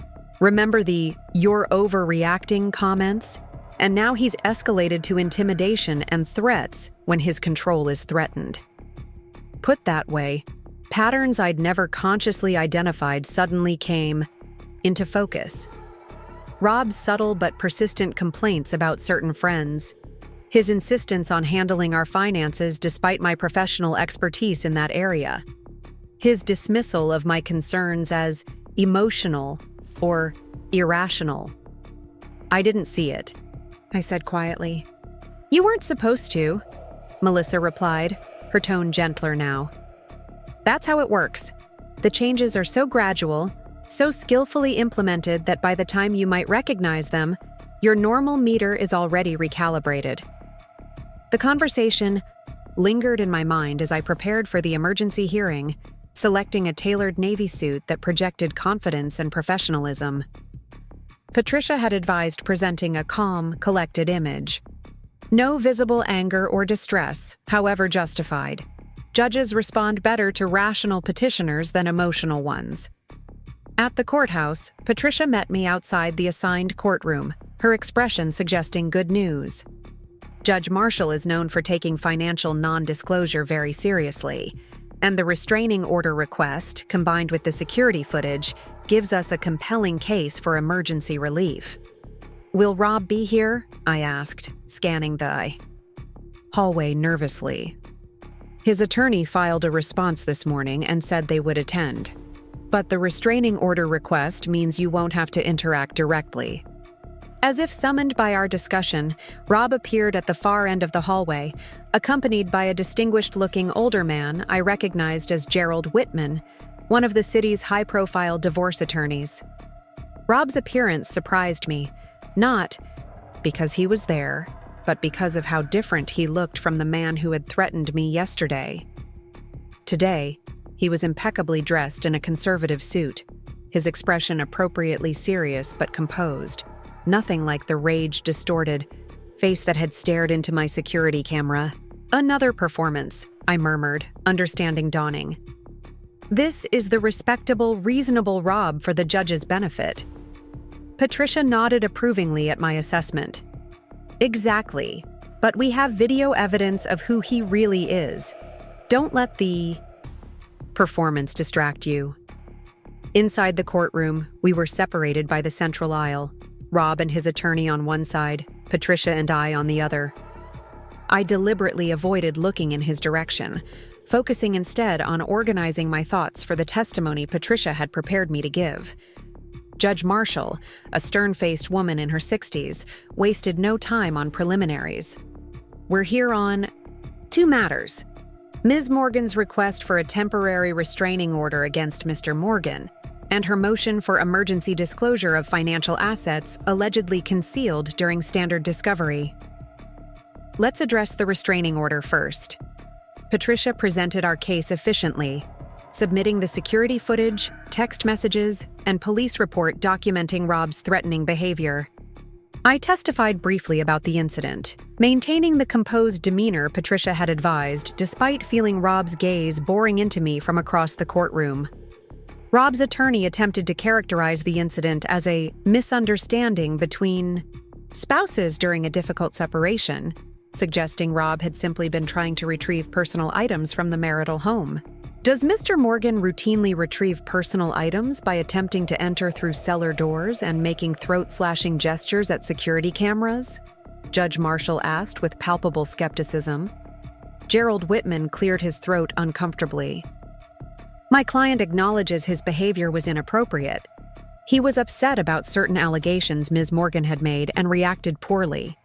He deeply regrets his actions. Regrets being caught on camera, more likely, Judge Marshall observed dryly. The request for a temporary restraining order is granted. Mr. Morgan is to remain at least 500 feet from Ms. Morgan, her residence, and her workplace for the next 30 days, pending a full hearing. I exhaled slowly, relief washing through me. The restraining order wouldn't stop a truly determined Rob. but it created legal consequences for any further attempts at intimidation. Now, regarding the financial disclosure issue, Judge Marshall continued, turning to Patricia. You allege Mr. Morgan has failed to disclose substantial assets in his formal declarations. Yes, Your Honor. We have evidence of multiple financial accounts, a shell company named Horizon Ventures, and a safety deposit box at First Republic Bank, none of which were included in Mr. Morgan's disclosure statement. Gerald Whitman intervened smoothly. Your Honor, if Ms. Morgan has concerns about incomplete disclosure, the proper channel is formal discovery requests, not emergency hearings. We attempted that route, Patricia countered. Mr. Morgan's response was to attempt unauthorized entry to Ms. Morgan's home and make explicit threats regarding her knowledge of these undisclosed assets. We believe this indicates the assets may be relocated or concealed before standard discovery procedures can be completed. Judge Marshall turned her penetrating gaze to Rob. Mr. Morgan, do you maintain that your financial disclosures are complete and accurate? Rob leaned toward his attorney, who nodded slightly before Rob addressed the judge. Your Honor, there may have been some oversights in my initial disclosure. I'm prepared to submit an amended statement. Oversights, Judge Tew, Marshall repeated skeptically. Ms. Linden, what specific relief are you seeking regarding these oversights? Patricia outlined our requests: immediate disclosure of all financial accounts, including the safety deposit box contents, a freeze on any transfers from these accounts, and court-supervised inventory of the safety deposit box. Judge Marshall considered briefly before ruling. The court orders Mr. Morgan to provide complete financial disclosure, including all accounts and assets, within 48 hours. The contents of the safety deposit box at First Republic Bank are to be inventoried by a court-appointed representative, with both parties' attorneys present tomorrow afternoon. Until this inventory is complete, Mr. Morgan is prohibited from accessing the box or removing any contents. The relief on Patricia's face mirrored my own feelings. Within 24 hours, we would finally know what Rob had been so desperate to hide. As we gathered our materials to leave, I risked a glance toward Rob. His performance of reasonable contrition had slipped, revealing barely suppressed fury beneath. Our eyes met briefly, and I saw something I'd never witnessed in 11 years of marriage: raw, unmasked hatred. I quickly looked away, shaken by the naked emotion.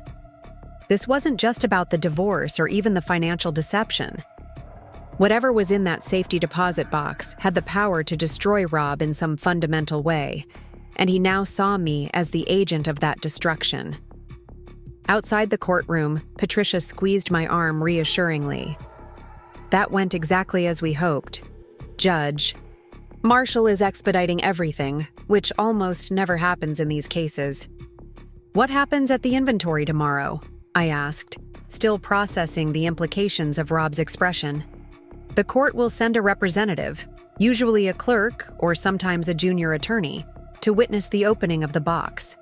Both our legal teams will be present, and everything in the box will be documented before anything can be removed.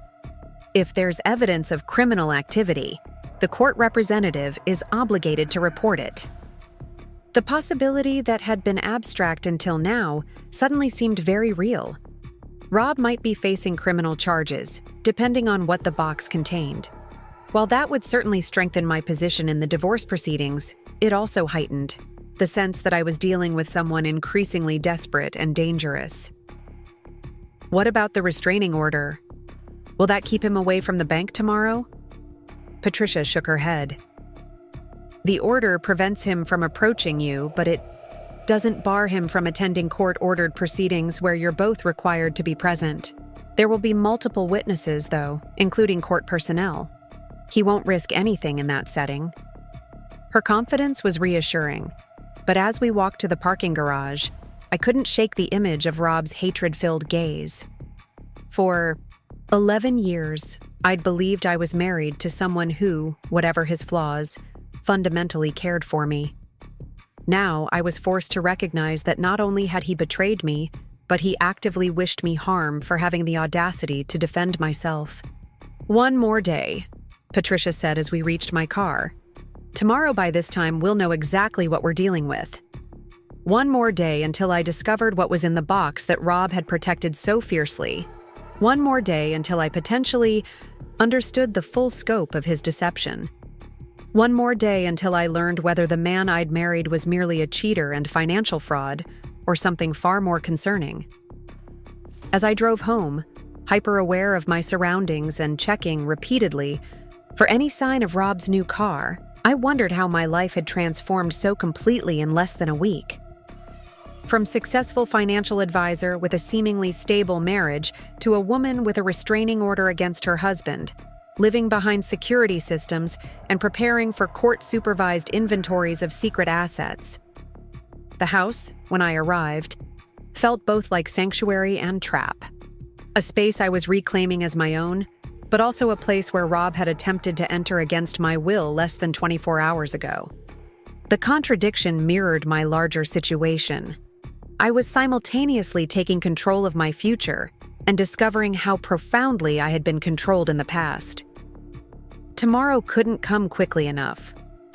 Whatever was in that safety deposit box, knowing the truth had to be better than this suspended state of uncertainty and fear. I'd built my career on financial clarity. Now I needed emotional and factual clarity just as desperately. One more day until the final lock was opened. Not just on Rob's physical secrets, but on the truth about the life I thought I'd been living for 11 years. First Republic Bank's downtown branch exuded the quiet affluence its clientele expected. Marble floors, mahogany desks, subtle lighting that softened the hard edges of wealth. I sat in a private conference room beside Patricia, hands folded, in my lap to disguise their trembling, waiting for the court-appointed representative to arrive with Rob and his attorney. "Remember," Patricia murmured, arranging documents with practiced precision. "No matter what's in the box, maintain your composure. This is about documentation now, not reaction." I nodded, grateful for her steadying presence. Yesterday's courtroom victory had buoyed my confidence, but today's inventory felt weightier, the culmination of a mystery that had upended my understanding of my own marriage. The door opened, revealing a young woman in a crisply tailored suit. "Ms. Linden, Ms. Morgan," she greeted us professionally. "I'm Amanda Voss, clerk for Judge Marshall. The other parties should be arriving momentarily." As if on cue, Rob entered, with Gerald Whitman close behind. Rob's expression was carefully neutral, but tension radiated from him like heat from pavement in August. He avoided looking directly at me, focusing instead on the bank representative who had followed them in. "We're all here to conduct an inventory of safety deposit box C773, as ordered by Judge Marshall," Amanda stated, consulting her clipboard.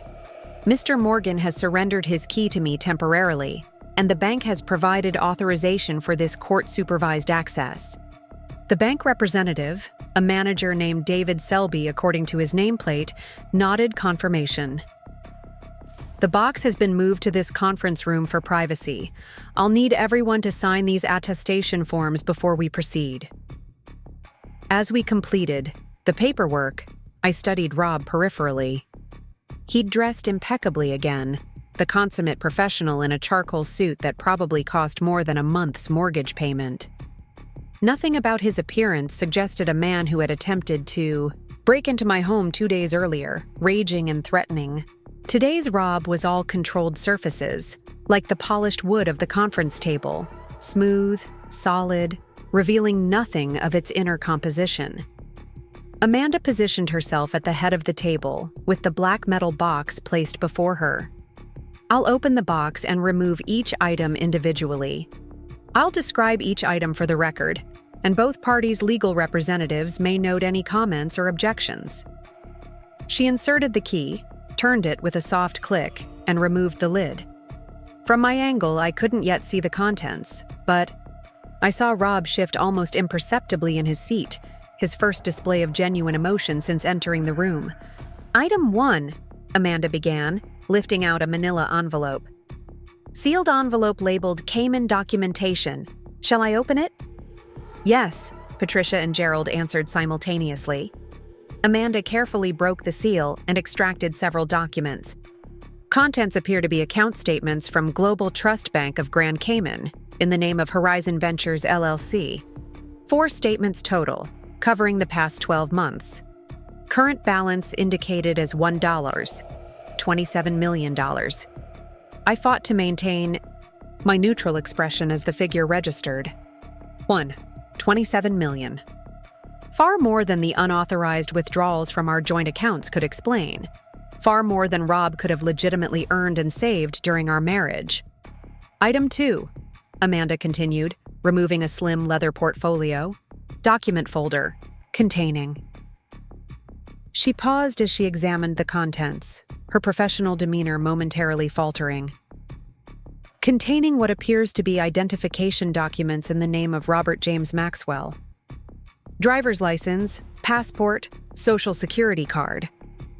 The false identity Kevin had discovered, confirmation in physical form. Rob's attorney leaned toward him, whispering urgently as Amanda documented each falsified document. Rob remained unnaturally still, like prey hoping to avoid a predator's notice through immobility. Item 3, USB drive in protective case, unlabeled. We request that the drive's contents be examined and documented, Patricia interjected.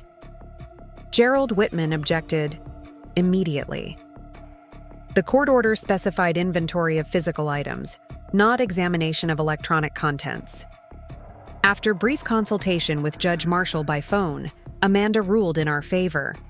The judge confirms that inventory includes determination of contents where reasonably possible. The USB drive will be examined on a secure, isolated laptop. The bank manager provided a computer, and Amanda inserted the drive. Her expression remained professional as she navigated through the files, but her voice betrayed surprise as she documented what she found. The drive contains multiple folders.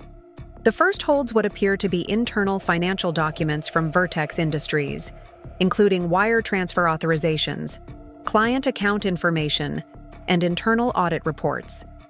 The second contains personal photographs of Mr. Morgan with a woman who appears to be. She glanced at me apologetically. Not Ms. Morgan.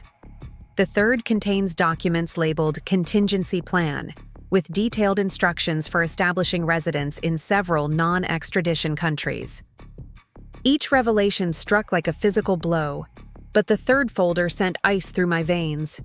Rob hadn't just been hiding money and conducting an affair. He'd been preparing to disappear completely if necessary. Item 4, Amanda continued, returning to the box after ejecting the USB drive. Handwritten ledger containing dates, names, and dollar amounts. The most recent entry dated 3 days ago. I object to this entire proceeding, Rob interrupted suddenly, his controlled facade cracking. These are private business documents protected by confidentiality agreements with my clients. Mr. Morgan, Amanda replied with practiced calm, your objection is noted, but the inventory will continue as ordered by the court. Rob subsided, but the damage was done. His outburst revealed the desperation beneath his composed exterior, particularly telling after maintaining silence through the revelation of false identity documents and escape plans. Item 5, a second cell phone, prepaid type, with charger. Item 6, a collection of receipts from jewelry purchases with accompanying appraisal certificates. Total value approximately $175,000. Item 7, property deed for a condominium in Belltown, purchased 6 months ago by Horizon Ventures LLC. Each item painted portions of a picture I could now see with disturbing clarity. Rob had been systematically creating a parallel life, funded by what appeared to be embezzled corporate funds, complete with escape routes if discovered. The scope and deliberate planning behind it stunned me despite everything I'd already learned. The inventory continued for another hour, revealing additional bank statements, property documents, and personal items that collectively told the story. of a man meticulously constructing an alternative existence. When Amanda finally closed her laptop and began organizing her notes, the room fell into heavy silence. "I'll submit my complete report to Judge Marshall today," she informed us, professional mask firmly in place despite the obviously troubling nature of what she'd documented. "The physical items will remain secured at the court's direction pending further hearings." As we prepared to leave, Rob finally looked directly at me for the first time since entering the room. His expression wasn't hateful now, but something perhaps more disturbing, calculating, as if assessing how I might be used or neutralized in whatever mental adjustments he was making to his clearly derailed plans. "You've created a serious problem, Jenny," he said softly, ignoring his attorney's warning hand on his arm. "Not just for me." Patricia stepped between us immediately. "That sounds remarkably like another threat, Mr. Morgan, despite the restraining order currently in effect. I suggest you say nothing further." Gerald Whitman practically dragged Rob from the room, already damage-controlling an increasingly indefensible situation. In their wake, the bank manager offered awkward condolences before excusing himself, leaving Patricia, Amanda, and me alone with the now resealed box.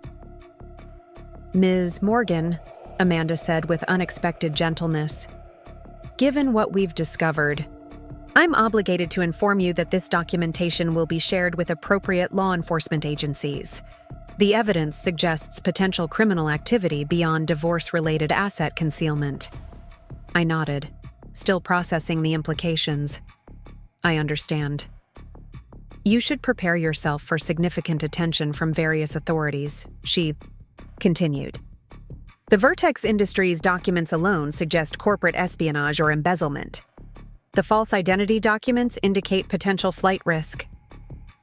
"Will this delay our divorce proceedings?" I asked, focusing on the practical question to avoid confronting the emotional weight of what we'd uncovered. "Potentially," Patricia answered, "but it strengthens our position immeasurably. We now have documented evidence of hidden assets, financial misconduct, and deliberate deception." Outside the bank, standing in the bright spring sunshine that seemed incongruous with the dark revelations of the past hour, I turned to Patricia. "What happens now?"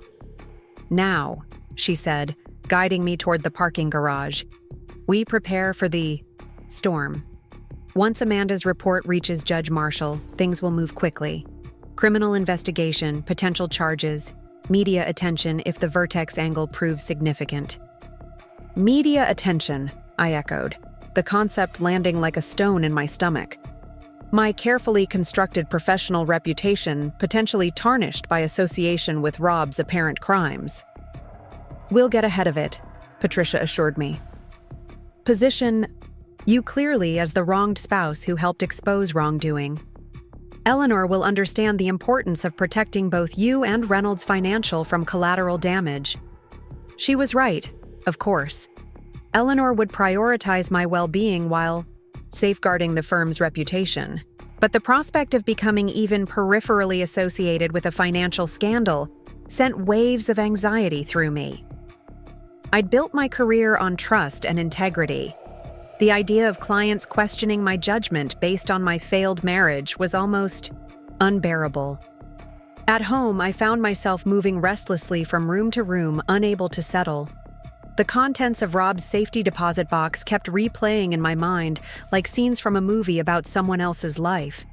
False identities, offshore accounts, escape plans, jewelry purchases I'd never seen, a secret condominium purchased while we were supposedly saving for retirement. The contradiction between the Rob I thought I knew and the man revealed by those documents felt physically painful, as if my brain couldn't properly process the cognitive dissonance. Had I been completely blind? Or had Rob's deception been so skillful that anyone would have been fooled? I called Melissa, needing the grounding perspective of someone who had known me before Rob, who understood who I was independent of my marriage. "It's worse than we thought," I said when she answered, sinking onto my living room sofa. "So much worse." I detailed the inventory findings, my voice growing steadier as I laid out the facts. speaking them aloud somehow made them more manageable, transforming them from overwhelming emotional body blows to concrete problems that could be addressed. "Jesus, Jenny," Melissa breathed when I finished. "This isn't just a cheating husband or financial misconduct. This is calculated, sociopathic." "That's what scares me," I admitted. "Not just what he did, but what it means about who he actually is, who I've been living with for 11 years. "Listen to me," Melissa said, her tone shifting from shocked to fiercely protective. "This isn't a reflection on you. This is who Rob is, someone capable of sustained, elaborate deception. You're not responsible for his choices or his character. But I'm supposed to be good at reading people. It's part of my job, assessing character, evaluating trustworthiness. In professional contexts, with appropriate boundaries and objective standards. Marriage is different. We're all vulnerable in our intimate relationships in ways we aren't professionally." Her words offered some comfort, but I still felt the weight of having missed so many signs, of having built a life with someone who had been systematically betraying not just me, but apparently his employer and perhaps others as well. My phone buzzed with a text from Kevin. "Just checking in. You okay after the inventory?" I sent a brief reply summarizing what we'd found, then added, beginning to realize I never really knew him at all. Kevin's response came quickly. "Maybe nobody did.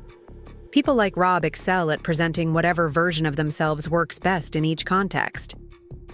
The observation echoed what I was slowly coming to accept, that Rob's entire personality, at least as I had experienced it, might have been a construction designed for specific goals. Our marriage, our shared plans and dreams, perhaps even his, expressions of love, all potentially calculated rather than genuine. As evening fell, Patricia called with an update that pulled me from my spiral of questioning and self-doubt. "Amanda filed her report, and things are moving faster than anticipated," she said without preamble. "Judge Marshall has frozen all assets associated with Rob, including the previously undisclosed accounts and properties. And I've just received word that the FBI has opened an investigation into the Vertex documents found on the USB drive." "The FBI?" I repeated, the gravity of the situation hitting me anew. "Corporate espionage across state lines makes it federal jurisdiction. They'll want to interview you, but purely as a witness. You're not implicated in any way." "What about Rob? Has he been arrested?" Patricia's hesitation answered before her words did. "That's the concerning part.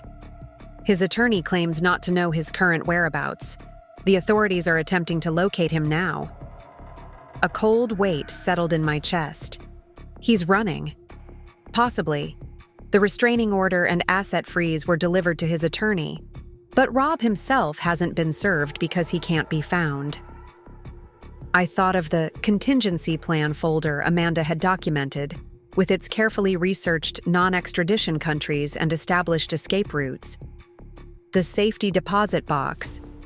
He had escape plans ready. "The FBI is aware. They've flagged his passport, the legitimate one at least. But if he's using the false identity documents..." She didn't need to finish the thought. Rob had methodically prepared for this eventuality, creating backup identities and offshore funds specifically to enable disappearance if necessary. "Should I be concerned? About my safety?" I asked, remembering Rob's threatening behavior and his final ominous comment at the bank. "As a precaution, yes," Patricia answered frankly. "I've already spoken with the police about increasing patrols. Near your home. The restraining order remains in effect, obviously, but it's just a piece of paper," I finished. "And Rob has already shown he's willing to ignore legal boundaries." "Exactly. Consider staying with a friend for a few days, at least until they locate him." After we hung up, I stood in my kitchen, mentally assessing my options. Melissa would take me in without hesitation, but her downtown apartment had minimal security. Kevin would offer his guest room again, but I was reluctant to further impose on his generosity. Eleanor had a secluded lake house she'd offered for my use, Anytime you need space to think, but its isolation, while peaceful, seemed unwise given the circumstances. A text message interrupted my deliberations. We need to talk, not about me, about you. You're in danger as long as you're connected to this situation. Meet me at Crawford Park East Entrance, 9 p.m. Come alone or don't come at all. V. Vanessa. Again, warning about danger, but this time with a specific meeting request. My first instinct was to ignore it, but something in the wording gave me pause. Not about me, about you. This wasn't about their relationship or her role in Rob's deceptions. She claimed to have information specifically about my safety. I forwarded the message to Patricia, adding, "Should I go? Police escort, maybe?" Her response was immediate and unequivocal. "Absolutely not. Forward to police. Do not engage." The advice was sound, and yet Vanessa had been right about Rob having keys to my house. She'd been right about his threatening behavior when confronted. What if she had crucial information about his current whereabouts or intentions? Information that might help protect me or assist the authorities in locating him. I texted Kevin, explaining the situation and Vanessa's message. "Patricia's right," he responded. "Too risky. If she has important info, she can talk to the police." But another text followed immediately. "That said, if you're determined to go, don't go alone. I'll drive, stay in sight, but give you space to talk." It was a compromise that acknowledged my agency while providing a safety net. I considered for several minutes before responding. "Pick me up at 8:40, but stay in phone contact the entire time." Crawford Park was a large public space in a well-trafficked area with multiple entrances and clear sightlines, not the isolated setting a person with malicious intent would typically choose. With Kevin nearby and police informed of my location, the risk seemed manageable against the potential value of whatever information Vanessa might provide. As Kevin's car pulled into my driveway, I second-guessed myself again. Was I being reckless? Was I allowing curiosity or a misplaced sense of agency to override common sense? "We can still change plans," Kevin offered as I slid into the passenger seat. "Call the police. Have them meet her instead." I shook my head. If she sees police, she'll leave. Whatever she knows, she's scared. That much was clear from our coffee shop meeting. The park was surprisingly busy for a weeknight. Teenagers on skateboards, couples walking dogs, families lingering at the playground despite the gathering dusk. The normality of the scene was reassuring, a reminder that despite the surreal chaos my life had become, the wider world continued its predictable patterns. "I'll park where I can see the east entrance," Kevin said as we approached. "Stay on the phone with me, and if anything feels off, just say, 'I need to go,' and I'll be there in seconds." I nodded, grateful for his protective instincts without feeling smothered by them. As I walked toward the designated meeting point, phone connected to Kevin's with the line open, I scanned for Vanessa's distinctive auburn hair among the park visitors. I spotted her on a bench partially obscured by ornamental cherry trees, wearing a baseball cap pulled low and oversized sunglasses despite the fading light. The disguise attempt was concerning. What was she hiding from? "I see her," I murmured, into the phone. "She's trying to conceal her appearance." "I see you both," Kevin confirmed, proceeding unless you say otherwise. As I approached, Vanessa glanced up, removing her sunglasses to reveal eyes reddened from either exhaustion or crying. "You came," she said, relief evident in her voice. "And you brought backup," she added, nodding toward the parking area where Kevin's car was visible. "Smart." "You said I was in danger," I replied, remaining standing rather than joining her on the bench. "Explain." "Rob's gone," she said without preamble. "He cleared out his place yesterday afternoon, took everything valuable. Left me a note saying I should do the same if I was smart." This aligned with what Patricia had told me about Rob's disappearance, but added the concerning detail that he had specifically advised Vanessa to run as well. "Why would he tell you to run?" I pressed. "What exactly are you involved in?" She ran a hand through her hair, dislodging the baseball cap. "That's what I've been trying to figure out. I knew about the affair, obviously. I knew he was moving money around, though he told me it was legitimate tax strategy for a business we were starting together." She glanced around nervously before continuing. "But 2 days ago, after the court ordered the safety deposit box inventory, he came home panicking, started shredding documents, wiping computers, said something about them finding links to others if they dug too deep." "Others? What others?" "I don't know exactly, but he made calls, speaking in a way I'd never heard before. Professional, but threatening. At one point he said, 'If I go down for this, I'm not going alone.' Then he looked at me and said I should forget everything I'd seen and heard if I wanted to stay healthy." A chill ran through me as the implications registered. Rob wasn't working alone. He had partners or enablers in whatever scheme he'd been running, and those people now potentially viewed both Vanessa and me as liabilities.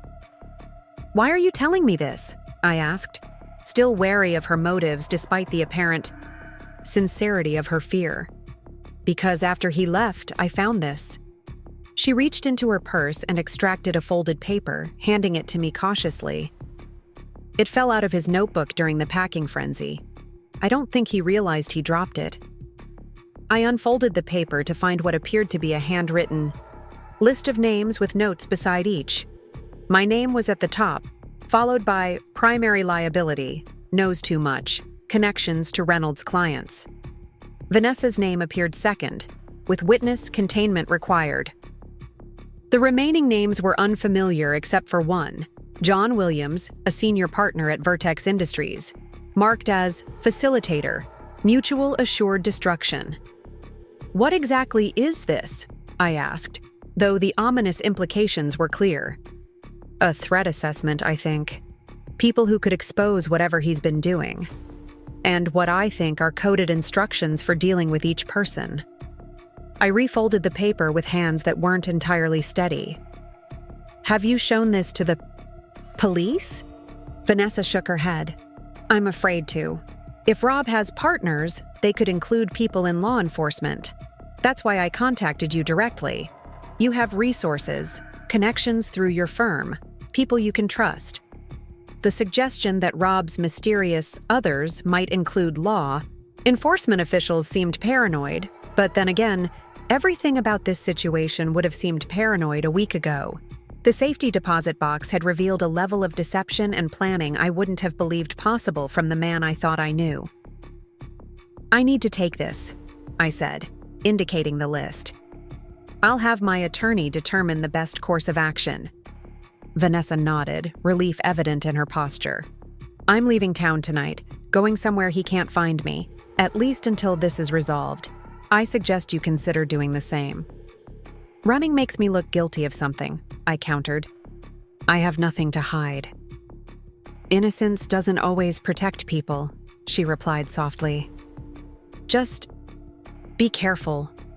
Trust your instincts. They're better than you think they are." As she stood to leave, Vanessa hesitated, then added, "For what it's worth, I really am sorry about all of it. I believed him when he said his marriage was already over, that you were just going through the motions. By the time I realized the extent of his lies, I was already." She trailed off, apparently unable to find adequate words for her complicity. I didn't absolve her. Couldn't really. But I acknowledged her warning with a nod. "Take care of yourself, Vanessa." She disappeared down a park path as I returned to Kevin's car, the list clutched in my hand like a live explosive. "What was that about?" he asked as I slid into the passenger seat, his expression concerned. "Rob's running, as we suspected. But he's not alone in whatever he's been doing. And he's left behind what looks like a hit list." I showed him the paper, watching as his expression shifted from concern to alarm. "Jenny, This isn't just financial fraud anymore. This looks like organized crime." "I know," I said quietly. "And apparently, I'm at the top of the list." The drive back to my house was tense, both of us processing the implications of Vanessa's warning and the disturbing document she'd provided. Kevin insisted on checking the entire property before allowing me inside, his protective instincts now fully justified by the escalating threat. "You can't stay here," he said firmly as we entered the kitchen. "Not until Rob is in custody. Maybe not even then, if he truly has accomplices." Deep down, I knew he was right.